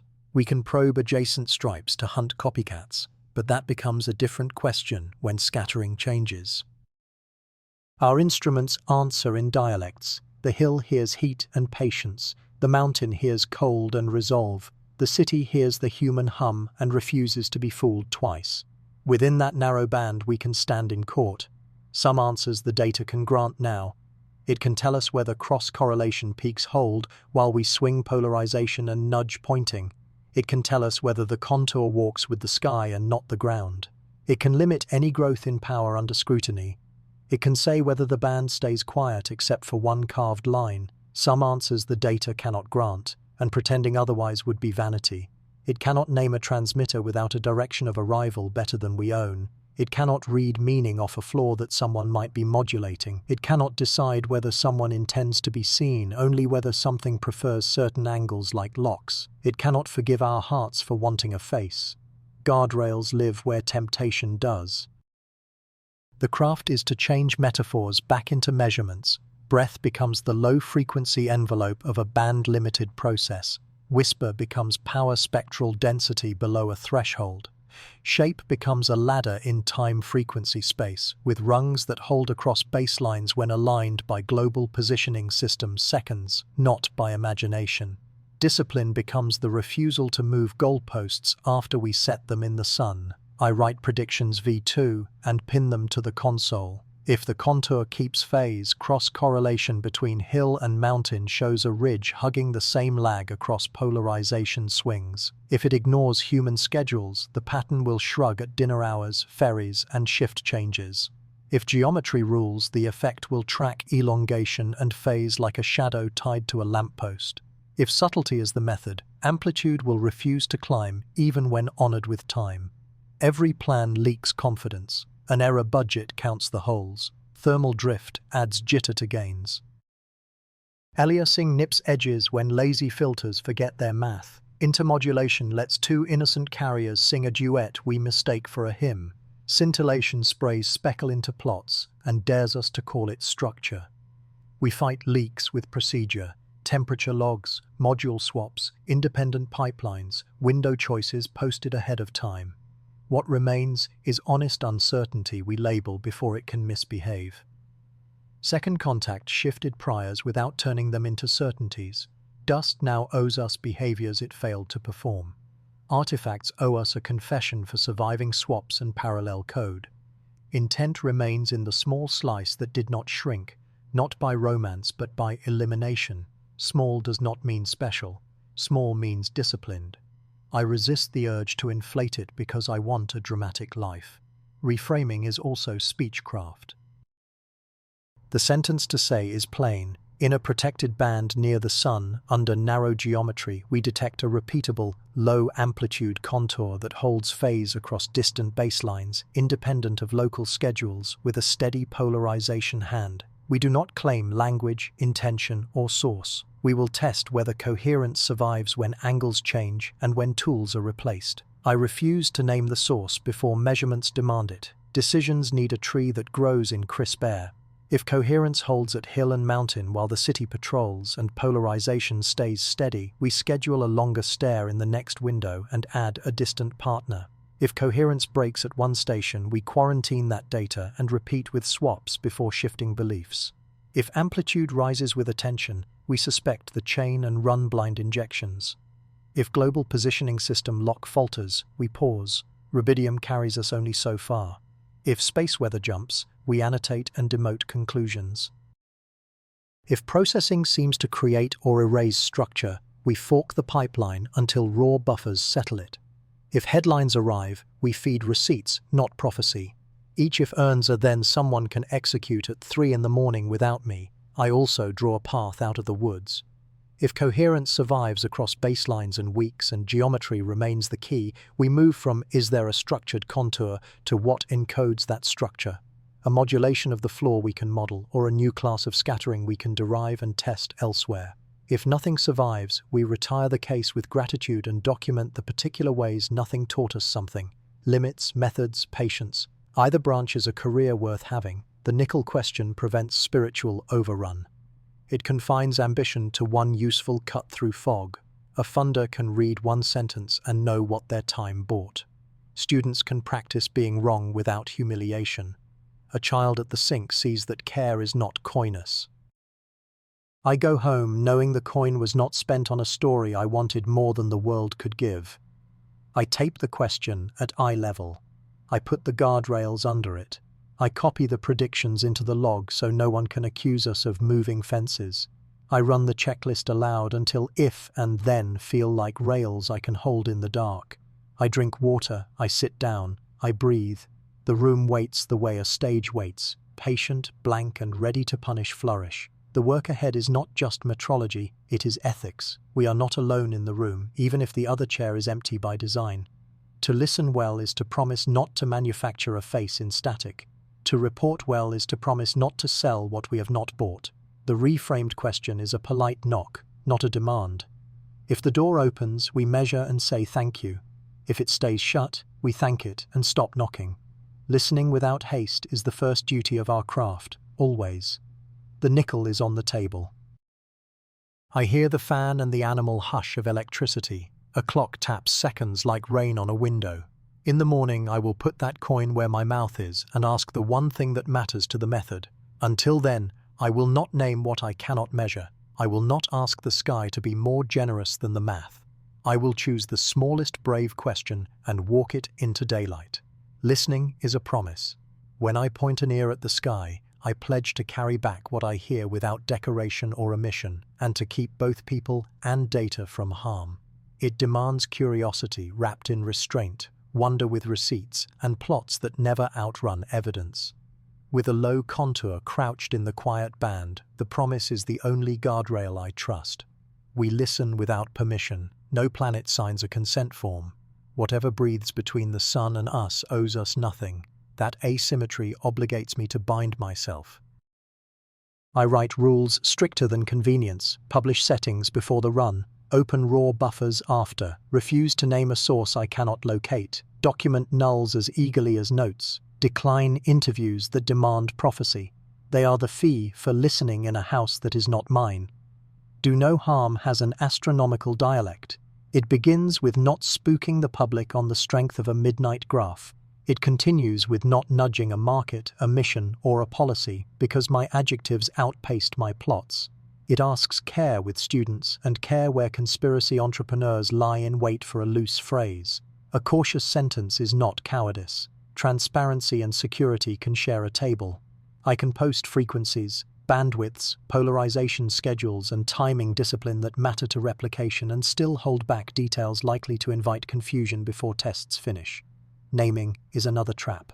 A label turns a ghost into a biography. If I cannot point to a direction of arrival with confidence, I will not name a source. If a pattern acts like dust but fails one dust test, I will not baptize it with a comet's surname.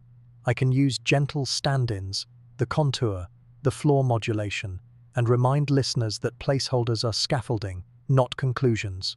Restraint in naming keeps pride off the mic. Stewardship means the data must outlive me, the students must outgrow me, and citizens must never be asked to take my word for anything. I owe notebooks a stranger can pass, scripts that reproduce plots exactly, and nulls with the same care as claims. I owe citizens an honest map of what we did and refused to do, with edges and scale. We have precedents. Decades of techno-signature work left a playbook. Independent confirmation, multi-instrument checks, careful attribution, and a pause long enough for replication to try to kill the thrill.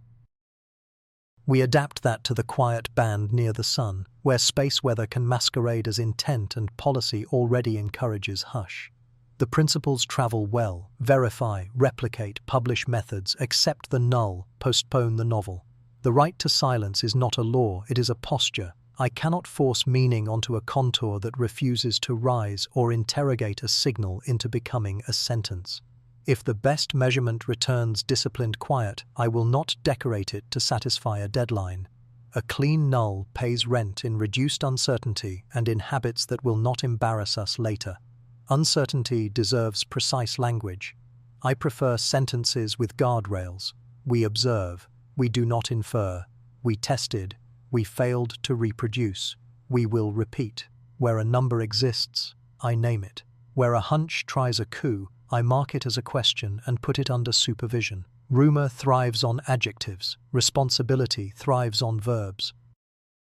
Midway through a long night, the temptation to announce arrives dressed as duty. The graphs line up, 3 clocks agree, the room hums with polite disbelief. The question in my head is blunt. What do I owe the sky more than glory? The honest answer is time. Decision ethics makes that answer actionable. Who signs, who speaks, in what order, under what trigger? We keep a red team to break the best version of our claim before the world sees the worst. We require countersignatures from at least 2 stations that share the sky and none of the ground. We stage a dry release with partners to see whether public language survives messy ears. We run the blush test. Can I say the sentence tomorrow to a hostile room without flushing? We also define silence thresholds. If coherence drops below a pre-written line, we do not euphemize, we retire. If an instrument crosses a temperature limit or global positioning system lock wobbles beyond tolerance, we annotate and demote. If space weather shreds transparency, we say so and keep hands off conclusions. The policy is sophistication by subtraction, fewer words when conditions degrade, not more. Students sign the culture as surely as senior hands. I let them see the parts where I would prefer to look good. When I strike a paragraph that sings because it outpaces the data, when I thank a colleague for killing a favorite explanation, when I write a null beautifully instead of pretending it did not happen. There is a public to tend. We hold open briefings where the plot is the hero and the narrator is boring. We show what a flaw looks like on a good night and why that matters. We explain polarization without jargon and show how a ghost swims in a side lobe and how a mote catches it. We say the nickel question out loud and show the if-then tree taped to the console. The loudest virtue is refusal. The refusal to name, to sell a thrill, to pretend a contour is a confession. Ethics is not only lists of no or. It is the yes beneath the nose, yes to methods anyone can try, yes to open code and timestamps, yes to admitting what we cannot measure, yes to inviting contradiction while the night is still warm. It is the yes that says we are guests in a wide house, and we will leave it as we found it except for the notes we took for the next guests. At the boundary between restraint and action lies craft. Tomorrow we will translate the promise into architecture, models that draw a face out of disciplined quiet without smuggling in desire. We will turn ethics into code, and code into tests that break themselves before they break trust. The sky has given us either a patient nothing or a gentle pattern. We owe it not a verdict shouted uphill, but a reconstruction performed with care. Before lights out, I read the sentence we agreed never to break. We do not name what we cannot measure. Then I add the pledge that keeps the work alive. We measure what we can. We publish what survives. We carry the rest as questions. The promise holds. The room settles. Night hands the problem to morning, and morning will hand it to the part of our craft that builds shapes from silence. Next we do, not merely owe.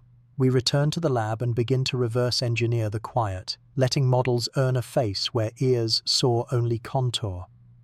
The ethics will travel with us into every assumption, every prior, every plot that tempts celebration. The next step is construction without vanity, testing without theatre, and language that can stand in daylight. We move into the work of making the silence speak by measurement alone. We will keep listening, carefully, together. If I cannot see a face, I will build one from the silence. Not a portrait with eyes and a mouth, but an outline that earns every stroke. The contour we heard refuses volume and loves geometry. It keeps time across distance and holds the same polarization hand, while the feed swings. That is enough to attempt reconstruction. The rule is simple. Design a model that can be wrong so that when it survives, it deserves to speak. Tonight I will give quiet a shape that stands or falls without pleading, a blueprint drawn in patience, error bars, and receipts. First, I write a contract with the data. The contour must preserve relative phase between hill and mountain within posted clock tolerances. It must ignore commute hours, harbor routines, and the superstitions of tired operators. It must appear inside a narrow band near the quiet zone, fade when angles open, and refuse to grow in amplitude when honored with longer stares. It must keep its chosen hand under scheduled rotations, not because we wish it, but because the sky makes it so. Anything that fails a clause is theatre, not physics, and belongs in a notebook titled Lessons, not Findings. Next I choose a grammar. Time alone is not honest. Frequency alone is lazy. I keep both in view, drawing a ladder in the time-frequency plane where rungs are low-relief swells arriving with persuasive imperfection. Around that I fit a slow envelope, a breath without lungs. Cross-correlation becomes the fulcrum. Align baselines by global positioning system seconds and test whether the same tiny turn of the floor arrives together. Where the ridge holds through a polarization swing and a pointing nudge, I trust it. Where it skids with local clocks, I dismiss it as campus weather and move on. Quietly, I collect families of mechanisms that could write such grammar. Family 1 is structured scattering, acoustic from dust or plasma sheets along the line of sight, focusing noise into a moving bright. Family 2 is floor modulation, a hidden hand writing a barely periodic pattern in the noise power without carving a true tone. Family 3 is artifact, intermodulation between innocent carriers, aliasing at window edges or temperature pushes that make boxes pretend to sing. Each family carries predictions about geometry, polarization, and baseline agreement. The model must pick a family by losing when the wrong one is tested. Noise is the state I must understand first, because the contour lives at its mercy.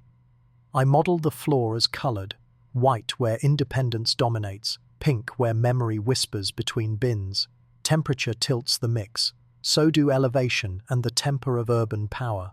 I parameterize variance, spectral slope, and slow drift, but only in ways the monitors can check. A noise model that cannot be graded by a thermometer, a voltmeter, or a wind log earns no place here. Where the model disagrees with housekeeping, housekeeping wins, and the model walks back. Noise is a ruler, not an excuse. With the floor in place, I design a kernel that can draw shape without stealing power. It modulates local variance with low duty and discipline, imprinting coherence rather than loudness. The kernel has few knobs by design, a characteristic spacing the eye calls rhythm, a coherence scale across baselines, a polarization preference that survives rotation, and a geometry gate that decides when the effect may exist. Every knob is a posted prediction. Turn it and the world owes behavior we can grade. If the world refuses, the kernel confesses, and we retire it. Simple beats, clever when trust matters. Next, I try to cheat myself with honesty. I inject the kernel into real quiet, raw buffers, carved from nights where boredom held, and run the exact pipeline we used for the claim, windowing, filtering, cross-correlations, phase checks. I ask what power is required to recover the contour at all, what integration sustains it, and how often an innocent night fakes it. The answers give test power curves that belong to reality, not to simulations that flatter me. Where recovery fails, I learn. Where recovery succeeds too easily, I suspect the pipeline and rewind. We publish thresholds before running, then obey them. Ablation is where models beg to die. I strip the kernel to bones, remove the geometry gate, and the contour appears under angles our logs swore were dull. Remove the polarization preference and the ridge forgets which hand to shake. Remove cross-baseline coherence and each station grows a private miracle at different times. Those are good deaths. They tell which bones carry weight. Artifact ablations confess faster. Swap a digitizer and the phantom changes key. Reschedule a duty cycle and timing crumbles. A model that resists ablation belongs closer to truth. One that craves tweaks belongs in the recycle bin. We split the problem across the map. Train on the hill, test on the mountain, fit on the mountain, challenge on the city while it patrols imposters. A model that walks with the sky must keep its stride when the ground changes. The city is cruel on purpose, harbor breath, cranes that sing on cold steel, packet chatter that tastes like speech. When a fit from the mountain still predicts the city's small sway during a quiet half-hour between ferries, trust grows. When it fails, the red pen returns, and the family of mechanisms loses rank. As it should. Inference wants discipline. I choose priors like a grown-up, narrow where physics demands, generous where ignorance is honest. Spacing can live near what we saw but cannot hug it with desperate arms. Coherence may be modest, not magical. The polarization hand can be informed by real swings, not decreed by taste. I run Markov chains until they drop their bad habits and agree to agree. Then I flip priors mean to kind to mean, and check that posteriors move politely. Sensitivity tests earn or erase confidence. The goal is not persuasion, the goal is survival. Under bright, indifferent daylight, the best fit refuses volume. It wins by discipline, phase that holds, timing that shrugs at dinner hours, a hand that keeps its grip through the carousel. Power stays shy. The kernel is not an amplifier. It is a metronome hiding in the floor. That is either the signature of elegant physics or the signature of elegant intent. I do not decide tonight. I put the pattern on a leash named method and let it walk only where angles and baselines invite it. If it pulls, we stop. If it heals, we follow, counting steps out loud. With open logs, the stress suite tries to break that grace. We replay polarization swings at different tempos. We rotate the world, shift angles by small legal rations, and watch for a lawful fade. We heat a hardware twin to reproduce drift and check whether the model calls it music. We unbalance baselines to see whether the ridge still hugs the same lag. We salt the floor with imposter signatures, ferries, cranes, combs, and demand the model despise them. Each pass either deepens trust or adds a reason to rewrite code and throw away yesterday's proud plot.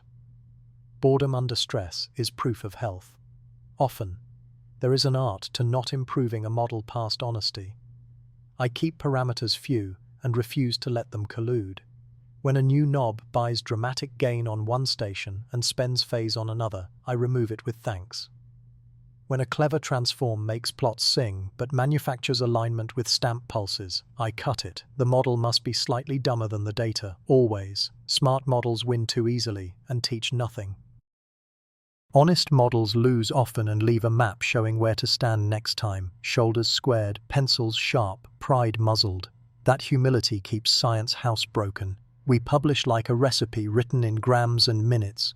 Floor parameters match housekeeping logs so a stranger can check our oven. Kernel knobs arrive with ranges and duties. Injection code is dull on purpose. Cute code makes cute mistakes. Ablation plots show how the contour dies when it should. Cross-baseline tests, fit here, predict there, carry timestamps, a kitchen table can read. Utility follows. The model tells us where to spend the next hour, which angle to covet, which swing to slow. And then we turn to people, a leak, a notebook, a ledger waiting to test the work. In daylight. The email should not exist, yet it lands in my inbox at 0203. You're missing this. No greeting. 2 attachments, 1 spectrum with a pencil ladder, 1 photograph of a lab notebook page held by a thumb.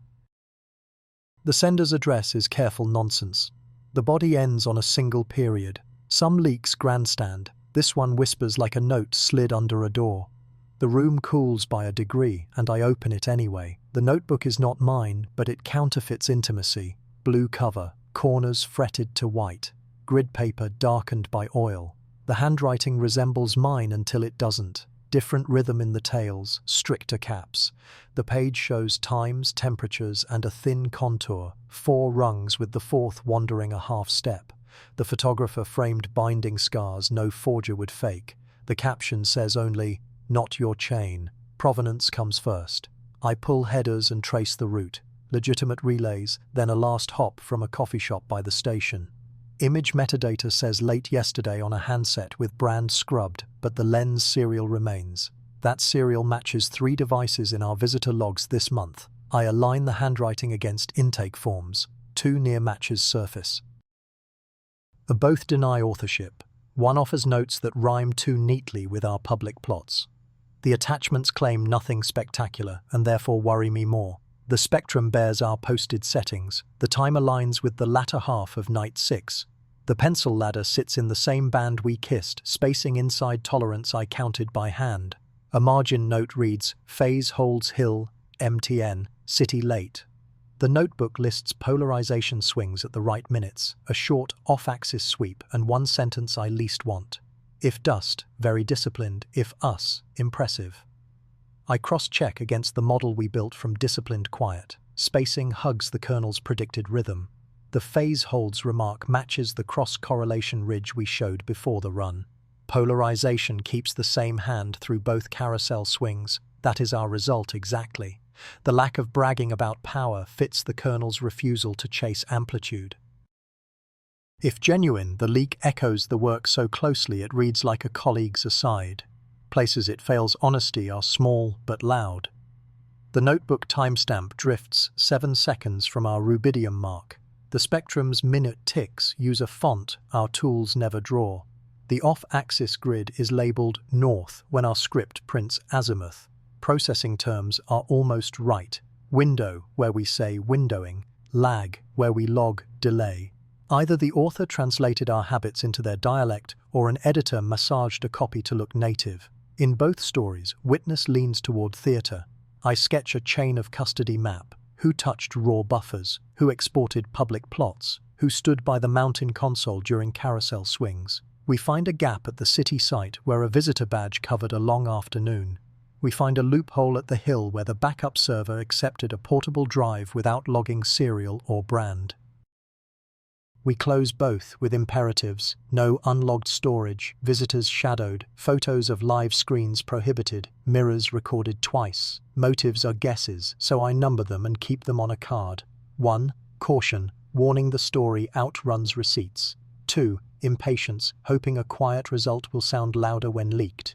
3. Grievance, a private feud seeking public oxygen. 4. Test, a friend or foe measuring whether we panic or preen. I keep the card under my mouse so it does not migrate into certainty. Motives feel like physics until they are wrong, then they become gossip with better penmanship. Media weather arrives like a fast front. A blog posts cropped images 12 minutes after my email and watermarks its handle over the pencil ladder. A video inflates phase holds into proof of intention. A caption I never said grows teeth. We answer with one page only, posted settings, relevant times, and a statement that public logs are authoritative. The attachments are not ours. We do not argue meaning with rumor, we feed it receipts and go back to work. Our protocol forbids silence and showmanship alike. Verify without amplifying. We compare lens serials against entry cameras from 3 buildings. We ask the coffee shop for yesterday's access points and find the handset's signature lost in tourists. We publish nothing beyond what we promised. Raw buffers around marked minutes, hash lists, housekeeping plots, on the timetable already announced. We refuse to name suspects. The nickel question stays taped to the console. Still, people matter more than plots. I schedule quiet interviews, no recordings, no scripts, with technicians and analysts who touch the chain. I ask for smells, textures, interruptions, which fan hiccuped at 117, which cable tie broke and was replaced blue, which hand stamped the carousel pulses. Their notes read like field reports from a small war between boredom and care. 2 submit affidavits committing to their minutes and their margins. Midway through, the mid-hook steps out of a margin. In the notebook photo, beside the list of polarization swings, a tiny staircase is sketched, 4 steps, the 4th offset. I take the scrap in my wallet, the Hill technician's ladder he drew weeks ago to mock his own superstition, and set it beside the leak. The match is eerie. Either 2 wrists learned the same contour on different nights, or one wrist borrowed a joke too precisely. Truth and imitation, twins until light separates them. Decision time arrives like weather you can smell. We cannot bury the leak by tightening fists, and we cannot inflate it by reading from its script. We will publish only what deserves daylight, methods and verification plots that either kill the leak or let it live under our terms. We will seal names, visitor logs, and any coordinates that could invite mischief. The program officer gets a page without adjectives. Partners get a brief, what we will not say in headlines, what we will say in captions. The leak, theater aside, points a shaking finger. A small paragraph lists, SAG, 20-degree band, favorable next week, elong tight, phase good. The pencil arrow curves toward a patch of sky I know too well. Sagittarius is where my career keeps its loudest mistakes and toughest lessons. Years ago, I mistook a reflection for a revelation there and learned how to fail in public without breaking. Geometry does not care. The angles will align again whether or not my pride feels ready. So I write a plan that assumes both worlds. If the leak is honest, disciplined method will reproduce its outline on our schedule, not theirs. If the leak wears a costume, disciplined method will strip it. Either way, the next window brushes the archer's shoulder and the quiet band returns within reach.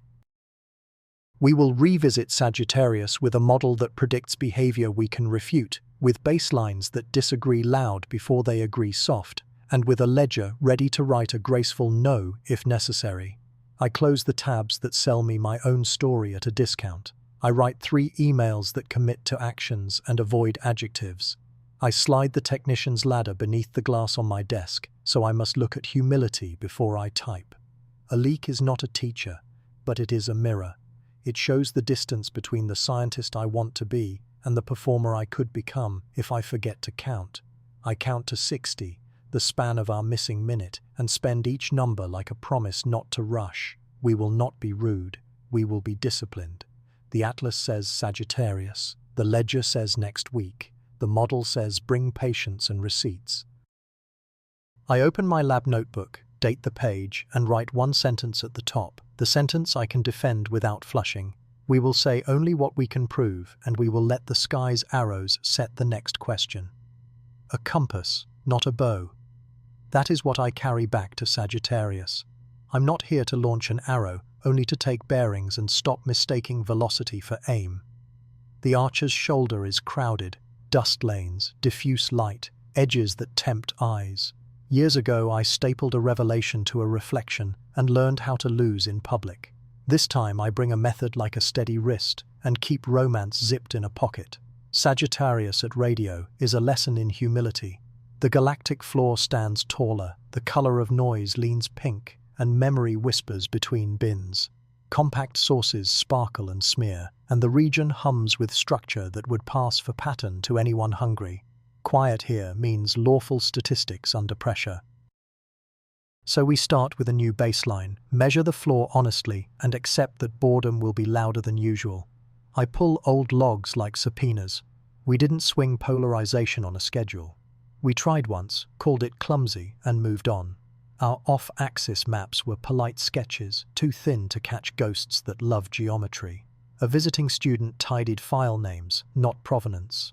The ledger stings, then steadies me. Every omission is now a door. Discipline can close. I mark the margin with the line that saves pride. Write failures as carefully as successes. The galactic floor demands modeling, not hand-waving. Dust lanes raise brightness and tilt spectra toward deeper memory. Scintillation from compact knots paints a shimmer that feigns intention. We correct with reference cuts, sky dips, and temperature logs. Then we reset expectations. The test power we enjoyed near the sun is not a birthright here. A contour that could prank a suburban hush must work harder to fool this city. Geometry has its say. I rebuild elongation, phase, and apparent angular speed for every archived night near the archer's shoulder. A handful of evenings, years apart, share favorable triangles I missed through pride. On those, relief should have teased out any breath the sky was willing to offer. On others, angles guaranteed mush. I flag both and print them together, a reminder not to cherry-pick. The sky owes me only constraints. Then I replay the model we taught the quiet to speak. I inject a low-power kernel into old buffers recorded with softer discipline and ask our current pipeline to recover it without cheating. How long would a stair have needed under this loud floor to find the shape we met near Mars? How often would chance sketch an accidental ladder? Past me needed more patience than he owned. Present me writes that down and stops romanticizing memory. Side lobes are the old trap I know by smell. We once mapped them like tourists, few points, fake cartography. Now we grid a moat dense enough to catch ghosts that slip through symmetry. Mountain prints lace, hill digs a trench, the coastal dish tightens its net near cranes and roofs. An off-axis peak that once played saint now confesses as a reflection riding our shoulder. I file that confession where students can find it before they dream. Polarization leaves a trail through dust like a boot print in shallow snow. I watch the hand we favored near Mars and see whether it keeps its grip as lanes cross the beam. On nights with similar geometry, the hand holds and cross-correlation stays arrogant. On others, it slides a quarter turn. The ridge slackens without collapse. Lawful either way, the kind of lawfulness a careful scatterer would own, the kind a careful composer would respect. I borrow ears from the past. Archival missions that watch the galactic center for other reasons carry auxiliary channels we can reinterpret. Not the same band or bass lines, but enough to hunt cousins of our contour, low-power structure that keeps time across distance while audiences look elsewhere. We find 2 nights with suspicious breathing, faint and geometry-bound, that survive reprocessing, not proofs, echoes that keep me honest and keep the model from becoming a pet. One run in Sagittarius hides a minute like a refrain. A block of nothing sits where the envelope should have peaked. Equipment is fine. Humans are proud. 60 seconds later, a soft rise answers, not louder, only aligned, as if the floor exhaled late. I resist folklore. I overlay phase from hill and mountain and ask the city to forgive its noise. The lag is lawful. The floor does not flinch. I note the time and move on. Midway through the reanalysis, a mid-hook arrives, a weak, lawful drift that tracks geometry and ignores human clocks. When the angle opens by a sliver, the spacing stretches by the same small percent. When phase slips, the envelope lags accordingly. It is what an honest scatterer would do, and what a careful plan might mimic. I write it without adjectives and put it in the ledger, not the legend. The difference matters when microphones find us. With sins confessed and angles mapped, I design a return that looks like contrition. We will re-observe Sagittarius with the discipline we carried near the Sun. Posted settings, scheduled polarization swings, raw buffers around suspect minutes, cross-baseline choreography, and a moat dense enough to drown pride. The hill will stare longer than its budget likes. The mountain will grid both shoulders of the beam. The coastal dish will patrol, then gift us the quietest half hour it can steal. I update the if-then tree. If coherence holds at hill and mountain while the city refuses imposters, we add a farther partner to stretch the baseline. If the hand changes across dust lanes and the ridge collapses, we retire intent and thank scattering. If a missing minute rhymes again under lawful sky, we stop presuming the floor is innocent. If nothing returns, we write the null cleanly and leave the door open for better ears. Before I close the notebook, I draw a compass that points inward. It says, do not repeat the public failure here by falling in love with a noun. Do not argue with thumbnails. Outlive them. Do not stay up rescuing a theory that will not rescue you. The needle lands on 3 numbers: elongation, phase, integration, and I promise to serve those, not drama. A bow wants applause. A compass wants truth. The window is close and short. Forecast rude but workable. Angles sweep through polite values for less than an hour, then leave. The team packs extra patience and fewer adjectives. I print the schedule and add a line that quiets the room. We will not chase triumph. We will court clarity. If a pattern lives here, it will keep time with the sky. If not, the floor stays loud and lawful, and we come home with cleaner priors. Handoff is simple. If a pattern exists, it will demand the next chapter. Not flourish, but obligation to pass what discipline revealed. If it does not, it will still teach us how to walk in a loud house without inventing voices. Either way, Sagittarius stops being a bow and becomes a compass. The needle steadies. Tomorrow, we ask the sky for the one thing it can grant: a rhythm we can pass, or a silence that refuses us politely. We can see it, we can't read it. That is the night's verdict after Sagittarius.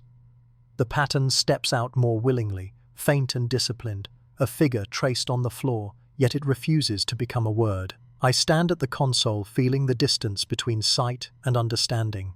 Sight is a graph. Understanding is a sentence you can say without flushing. We are not there yet, but the contour keeps time and seems to invite us to earn it. We harvested what the sky allowed. 3 windows, each narrower than a respectable plan would prefer. Angles polite, then testy, then briefly kind. The hill stared longer than the budget likes. The mountain dug a moat dense enough to drown ghosts. The coastal dish patrolled ferries, cranes, and elevators until boredom curled up like a cat. We mirrored buffers, stamped polarization swings, posted settings in advance, and wrote housekeeping twice with dates, temps, and notes on wind. From those nights we kept only the stretches where weather, space weather, and pride were quiet enough to trust. We discarded minutes with clocks or hands helping. The rest became our harvest baskets, marked clean, ready for knives. Each basket carried margin. I began with tools that find heartbeat in a whisper. Autocorrelation first, a soft ridge that rose above an honest floor and drifted with geometry, not with the hour. Lomskargel next because cadence was uneven. It preferred a family of periods instead of one throne. Then wavelets, which love transients, drew a ridge when elongation opened. All of it rhymed with the claim we can make. Quasi-periodic, not periodic, obedient to angles, not clocks. I ran bootstraps and shuffled segments to see whether the ridge survived boredom. It did, thin but courteous, and it returned. Cross-checks against null nights showed no such ridge, and low-duty injections agreed. The echoes were modest and persistent, and well-mannered under scrutiny. Barely. Timing discipline had to survive interrogation. Allen variants said our clocks were sober across the scales that matter for this breath. Jitter stayed small.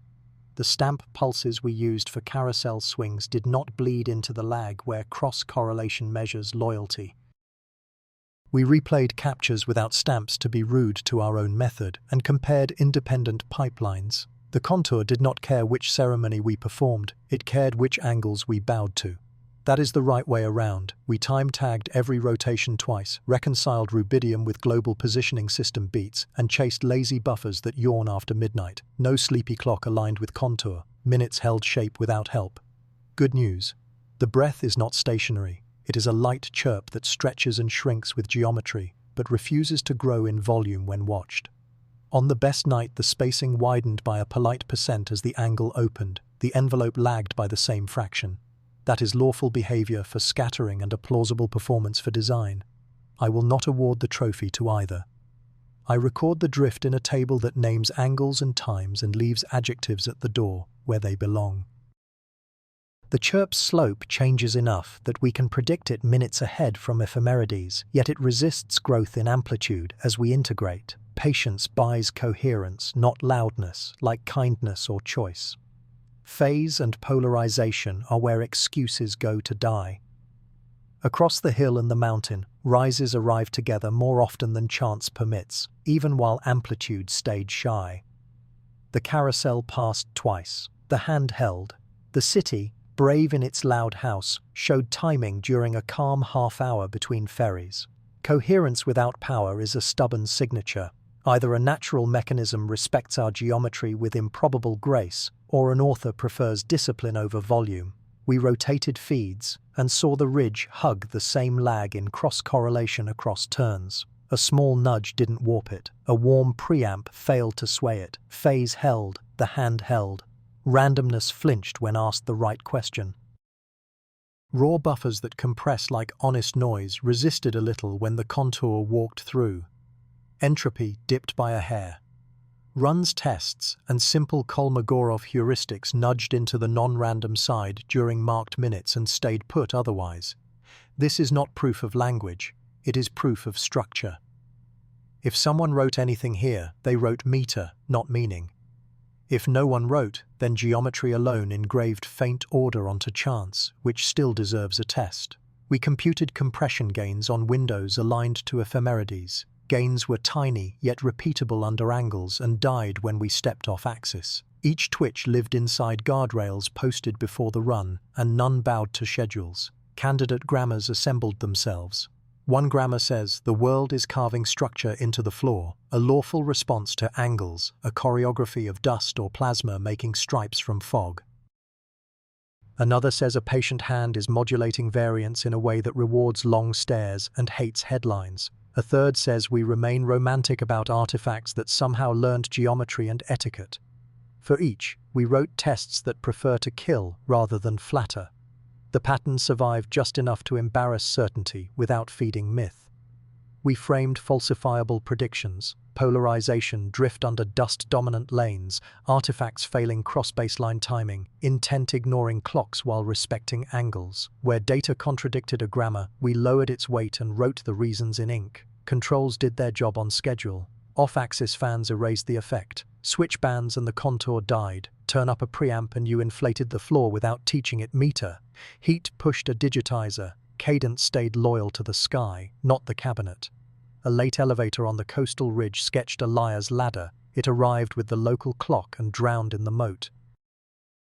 Each negative clawed back certainty from appetite. We pinned those receipts above the console. We ran off time controls, watching similar angles an hour later under dull geometry. Nothing followed. Blind injections were recovered when they obeyed our posted rules. That discipline comforts me than volume could. The pause returns to the minute, not every night, not every hour, but under same geometry, a minute of nothing sits where a crests stand, and 60 seconds later, a reply arrives. No dropout, no maintenance, no stamp.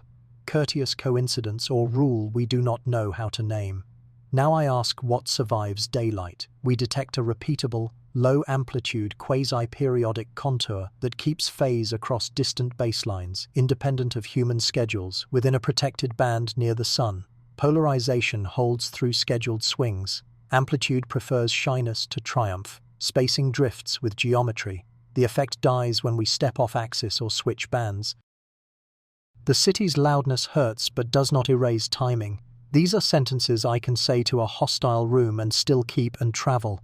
We add an if the drift scales with angle tomorrow at a new elongation, we learn. If not, we retreat. The language stays boring on purpose. Deliberately. What I cannot say matters more. I cannot say who. I cannot say why. I cannot claim semantics in a pattern that refuses power. I cannot claim proximity. I cannot claim new physics while old physics still fits, if awkwardly. I cannot claim a transmitter when our direction of arrival is not a surgeon's knife. I cannot claim a face or a sentence, only meter. The meter is stubborn, and it hides where policy expects quiet. That restraint protects truth and us. In our ledger, the balance leans toward publishing a narrow claim now, not because we lust for attention, but because replication is a duty when a weak thing refuses to die. We owe other ears the chance to contradict us in public. We also owe the world a map of what not to conclude, so we draft language that can stand, the sentence about coherence, the sentence about geometry, and the receipt that says power stayed small while the pattern kept time and our clocks behaved. Students ask whether we are hearing a code. I refuse the dignity of that word. I say structure. I say meter. Codes are for content. This, if authored, is a courtesy knock on a door we have learned to guard badly. If natural, it is an index of the sky's patience with our methods. Either way, the right posture is to publish the boring parts so someone else can be interesting later without being foolish. Boredom here is a gift that travels well. We keep walking the error budget. Thermal drift remains a leak. We plug it with routine. Intermodulation remains a temptation. We answer with configuration splits and unlovely math. Scintillation remains an alibi for too many sins. We hem it in with angles and with baselines that do not share horizons. Every weakness we name loses power over us. Every strength we flaunt loses power over the work. Humility is a tool, not a pose, and we sharpen it nightly. Our last night in Sagittarius added one more page. The floor was loud, the sky was lawful, and the pattern chose patience over swagger. I printed ridge plots for hill and mountain and laid them side by side on the table, like lungs breathing together. A colleague traced the tiny drift with a blunt pencil and did not lift the point when he crossed the missing minute. He drew the line straight through the quiet, as if the pause were a word we had not learned yet. We broke for water and wooden chairs. No one said the forbidden nouns. Everyone repeated the nickel question, softer than before. Does a structured contour hold phase across distance, independent of schedules inside a protected band? Yes, tonight, by our measures. Will it hold next week when the angles shift? We do not know. That is why we write logs instead of manifestos, and why we let strangers try to break our work while it is still warm. By the time we closed buffers and hashed the last file, the decision felt less like drama and more like housekeeping. We will prepare a preprint that states the narrow claim, posts the settings, and invites contradiction with raw, around marked minutes.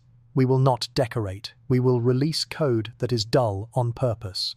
We will beg for independent ears and accept whatever they teach. We will staple our pride to nothing and keep the method where everyone can touch it. The pattern remains unresolved. It is stronger than gossip, weaker than song. It writes meter into the floor under angles that feel like locks, in a band that prefers silence with power that refuses applause. If it is the world being lawful and strange, we can predict it elsewhere. If it is someone being subtle, it will keep its civility and tolerate our ethics. If it is us, it will die when seen by strangers. Each path is honorable if we tell the truth. We turn from reading to speaking. The long night starts where method meets microphone. We will choose nouns and say what survives daylight. We will name what we owe to silence and to people far from consoles. Then we ask the sky to disagree in public and call that grace. I pressed send and the room changed shape. The preprint left our machines and sailed into daylight where anyone could count our steps. A second click posted raw buffers around the marked minutes and the dull-by-design code that made the plots behave. Air felt colder, or courage pretended to be air. Either way, the night became a waiting room with fluorescent patience, and we took our seats like adults who chose this. We showed only what we had earned.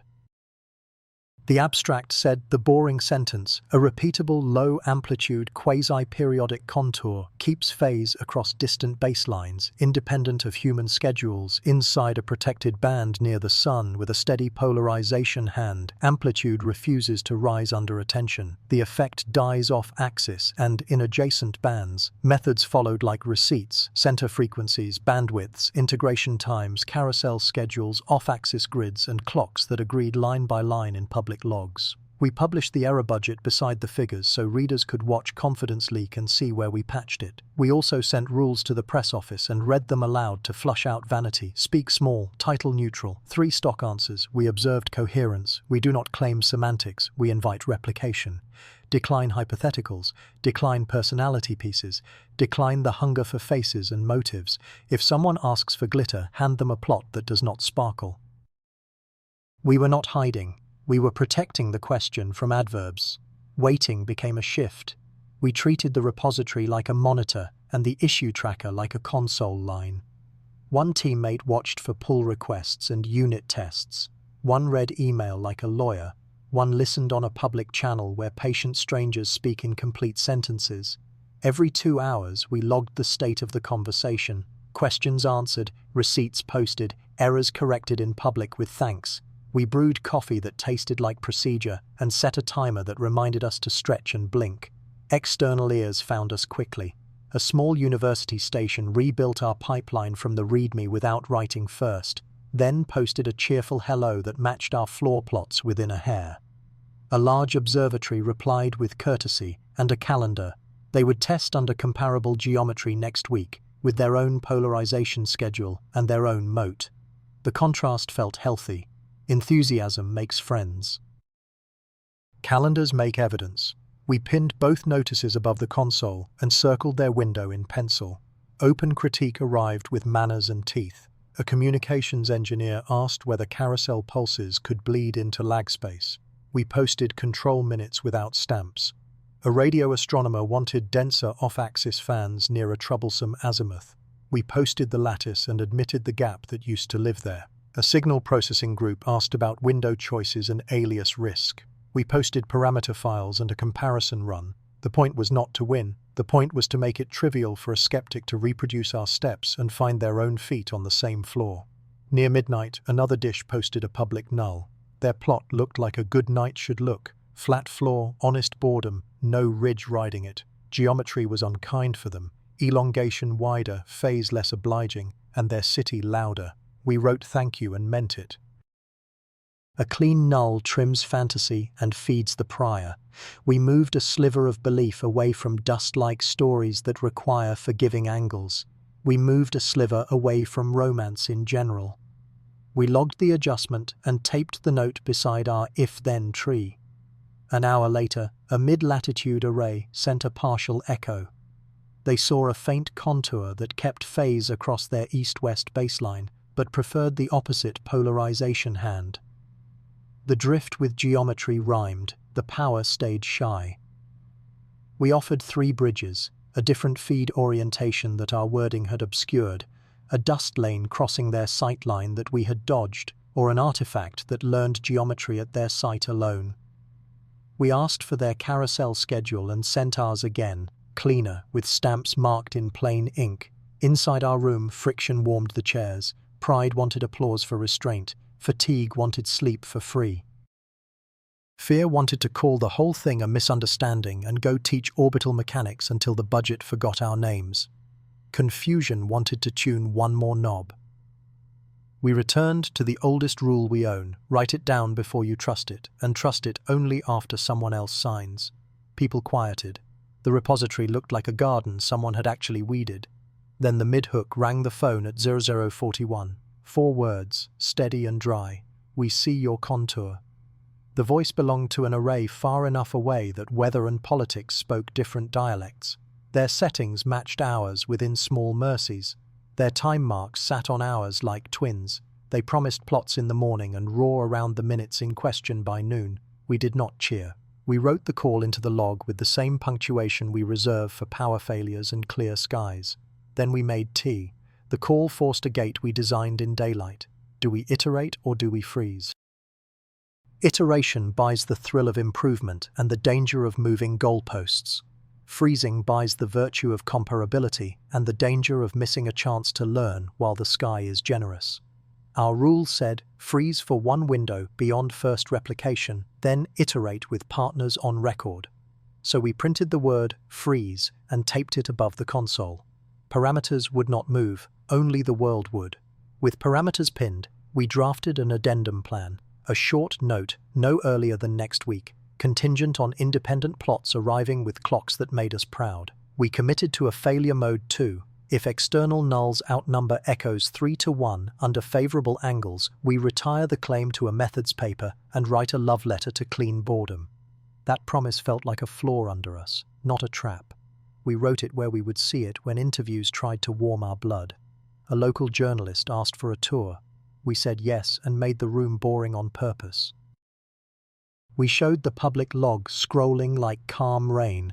We showed the off-axis moat and explained how ghosts drown in it. We showed polarization carousels drawn like clock faces and the place in the repository where an undergraduate had caught a tiny bug before it grew teeth. We spoke in verbs, not in names. When the journalist asked whether we were afraid of being wrong, I said I was afraid of not being useful. By dawn, the repository wore 3 new branches. One from the small station, pruning their floor until it matched ours.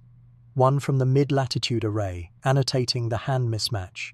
One from a skeptic who forked our chain and hunted for a cheap ghost with expensive patience. We blessed all 3 as citizens. Code survives personalities. Plots forget applause. Receipts travel. The last decision of the night became obvious while the coffee cooled. We needed distance. If the contour respected geometry and ignored clocks, the next best solvent was a baseline so long that human preferences could not rhyme by accident. We had an invitation from a desert dish beyond an ocean and a mountain ring spun up for a comet campaign. We accepted both and promised them boredom if that's what they earned. Longer baselines, fewer excuses. I looked around at a room that had learned to wait on purpose. The graphs glowed like polite windows. We had pressed send and survived the first hours without sneaking adjectives into the log. A public null and a partial echo had sharpened our priors. A distant array had spoken the sentence we feared to want. Freeze holds. The long night did not end in a verdict. It ended in a plan that would make the next verdict unnecessary to want. The line must stretch until geometry outruns habit. Baselines across counties taught us patience. Baselines across an ocean will make patience prove itself. If the contour can keep phase at the floor from here to a desert beyond our maps, then calendars lose their last alibi. We do this not for drama, but for subtraction. Every mile removes a human coincidence and leaves only sky, math, and the stubborn discipline of small power. We needed partners who could live with boredom. The desert dish wrote first, dry air, radio quiet, a small team with oversized clocks. The second was a mountain ring in the far north, awake for a comet campaign and generous with time. Different latitudes and winds, we agreed to open logs, freeze parameters on schedule, and sign the margins where doubt hides. We chose distance with care and signed for weather. Clocks would carry the weight. Rubidium had served, but hydrogen masers would hold the line across nights that argue. Each site kept a maser steered by an oscillator and compared its beat to the global positioning system. We added 2-way satellite time transfer so no storm or bureaucrat could starve us of sync. A precise pulse per second ran on fiber where it existed. Racks howled if a pulse arrived drunk. Time is our second instrument. We rebuilt our correlator like a bridge. An FX path split the band, then multiplied streams into fringes we could interrogate for delay. Baseband recorders wrote wide, flat files that favored honesty over elegance. GPUs chewed spectra into cross products while a CPU watched for mischief. Fringe fitting hunted tiny slopes that admit whether 2 ears heard the same breath at the same instant. Headers carried bit depth and timestamps a stranger could read. Frequency and polarization had to agree like witnesses. We standardized filters and centers by behavior across temperature and time.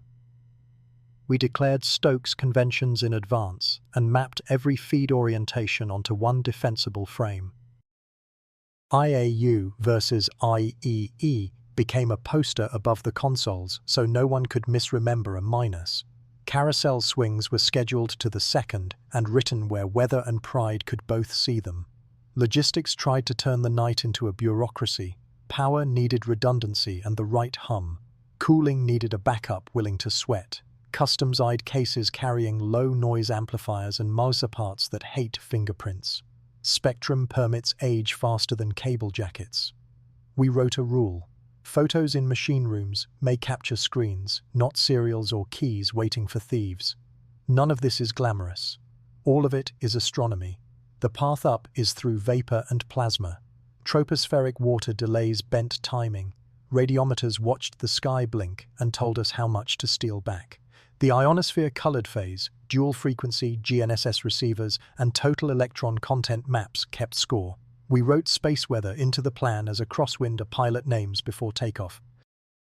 No one is allowed to be surprised by physics that was predictable at noon. Even the planet has a say. We pulled Earth orientation parameters that name rotations small cheats. Sagnac correction entered like a quiet tax for rotation. Baseline vectors walked the UV plane as Earth turned, sketching where ghosts hide and where signal can sit. I drew UV tracks on glass and asked the team to recite which arcs we should covet and which ones we should surrender. Dry runs came before pride. We injected the kernel into real quiet at both ends, blind to each other's choices, and pushed buffers through the correlator to see whether a subsample delay would bite us. We measured detection power with counts and misses. We swapped who injected and who hunted, refusing to let one group own both crime and confession. When the correlator returned the right rhythm at the right lag, we smiled, then reset. Trust is administration as much as affection.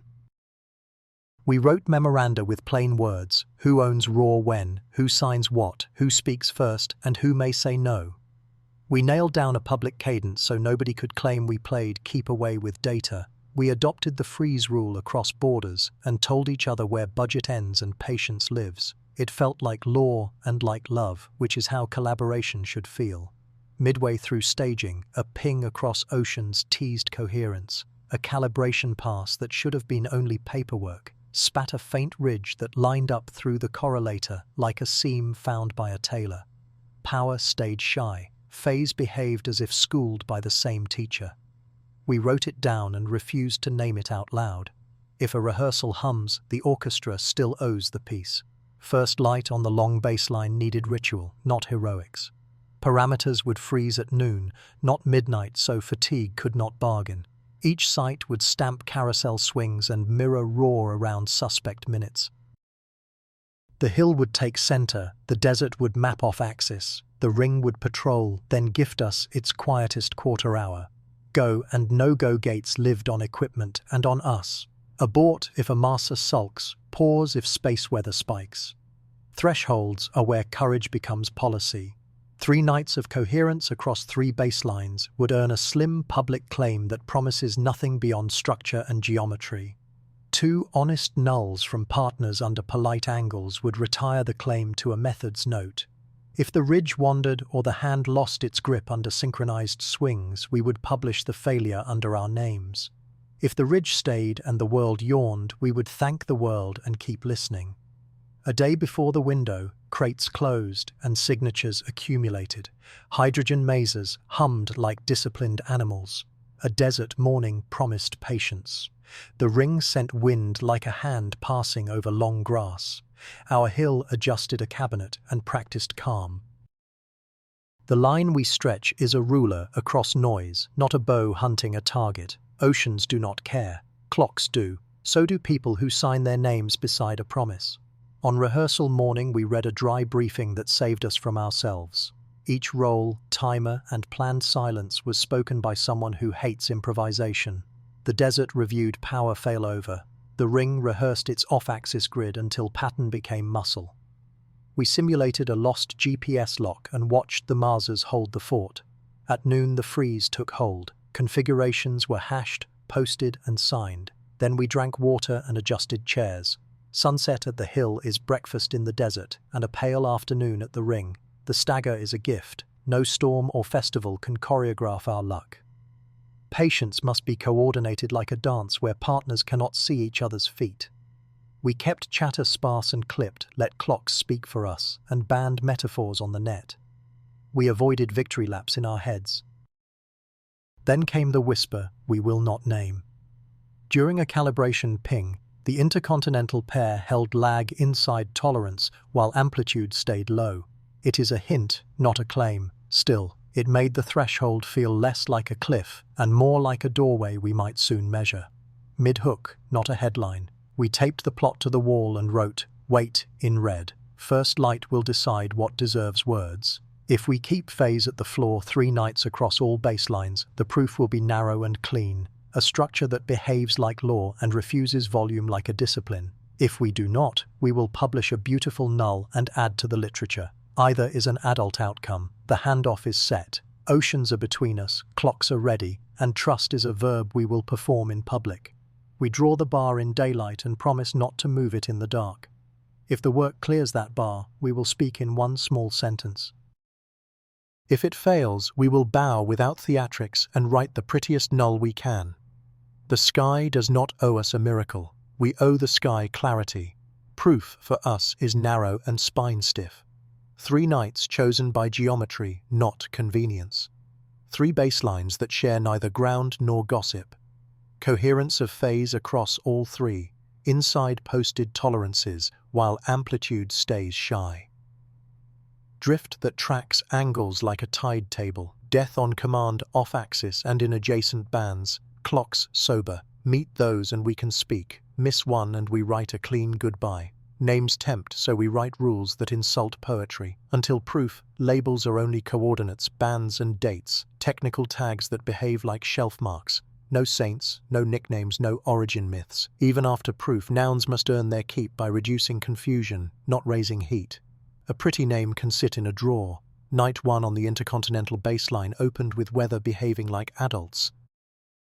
The hill stared, the desert mapped off axis, the ring patrolled and gifted a clean quarter hour. Phase held across the ocean and across meridians, small and stubborn, while amplitude refused to rise. The hand stayed steady through the carousel. A dry front wrinkled the ring's floor for 20 minutes. We flagged it and kept the good parts. The ridge was narrow, polite, and on time. Night 2 tested patience. Space weather tugged tech upward, and a fiber hiccup at the desert delayed mirroring without touching clocks. Phase held on 2 baselines. Drift scaled with geometry. The hand stayed true. The hill-to-ring leg went useless under wind. We retired those minutes and closed with less than we wanted, but more than rumor deserves. The ridge returned when the sky was lawful and refused when it grumbled. That refusal counts in our favor. Night 3 felt undeservedly clean. Tech calmed, vapor thinned, the correlator purred. All 3 baselines kept phase inside the line we painted in daylight. Off-axis fans erased the effect on command. Adjacent bands stayed boring. Carousel stamps were legible to both instruments and kitchen tables, and the hand did not flinch. The ridge broadened near civil dawn, then narrowed as the ring cooled. I wrote "enough" in the margin and did not regret it. Conflicts still needed arbitration. A partner posted a public null under angles. Our ledger ranks as unkind. We scored it high for honesty, low for relevance to the bar. A distant array saw a partial echo with a handoff by a quarter turn. Their feed frame and a dust lane made that plausible, so we treated it as a cousin, not a contradiction. Tiebreakers obeyed a table we taped up early. Weight by geometry first, floor quality second, moat density third, clock integrity always. Polarization earned a verdict, I can say without flushing. Across 2 synchronized carousel cycles per night, the favored hand held across baselines within limits set before the run. We set an explicit threshold for a flip that would have rescued an easy dust story. We did not cross it. Dust may still act, but not lazily. Direction of arrival is where honesty pushes back on appetite. Fringe rates and UV coverage let us carve a sector, not a pinpoint. We can say, from this slice of sky, not that one. With error bars you could park a truck in. We cannot claim proximity. We cannot name a rock. What we have is a veto that keeps us from smearing maps with desire. Crude but honest is the right posture. Semantic temptation knocks louder now that graphs rhyme. We refuse it. No codes, no messages, no whispers that become sentences when the room is quiet and pride is hungry. Structure and geometry only. We will publish a figure that looks like a rib cage and a caption that admits it is from a patient animal we have not met. If someone else can read more, they can bring receipts. We will listen. The public statement will be one sentence and one promise. The sentence: under narrow geometries in a protected band near the Sun, we observe a repeatable, low-amplitude, quasi-periodic contour that preserves relative phase across intercontinental baselines while polarization remains steady. The effect vanishes off-axis and in adjacent bands. Amplitude does not increase under attention. The promise: all data around marked minutes and all parameters are posted to invite contradiction. Everything else waits. Midway through drafting, a colleague says a good name out loud and the room warms. It is clever, pretty, and wrong for today. We write it in a notebook titled Later and return to the sentence. A name must never outrun a threshold. When numbers are brave, nouns can follow, not before. If proof fails at the line we drew, our posture is already written. We will publish a clean null that teaches something about flaws and patience. We will close and tag the repository, preserve issues as a record of how adults disagreed, and thank the stations that gave us boredom on schedule. We will enumerate limits, sturdy enough for others to lean against. We will walk students through how a disciplined no becomes the scaffolding of the next yes. We will say goodbye without regret. If proof clears, aftercare begins. First, we standardize how to watch this quiet without breaking it. Bands, swings, motes, clocks, and an alias-proof log anyone can run. We organize a long watch that treats the contour like weather, report, not romance. We ask regulators to defend the protected band with renewed teeth, not because we found a miracle, but because silence is infrastructure. We keep the repository dull and alive. Either way, the bar remains where we set it. We do not edit thresholds to flatter late feelings. We do not let a friendly echo bully a careful null. We do not let a headline name what statistics can only point toward. Proof here is narrow. Names are expensive. Goodbye can be elegant. Clarity is our defense against the heat of attention and the cold of disappointment. We go where numbers allow. Tonight, I will read the sentence out loud and then print it. I will tape it beside the if-then tree that keeps my appetite on a leash. I will sign the page and ask 2 others to sign, so ownership is plural and pride diffuse. In the morning, we will send it with the receipts that matter, the threshold we did not move, and the data that made us keep it. After that, we either standardize a watch or standardize our humility. Both make the field stronger. The bar does not ask for courage, it asks for obedience. We drew it in daylight, with coffee, disagreement, and the indifference of clocks.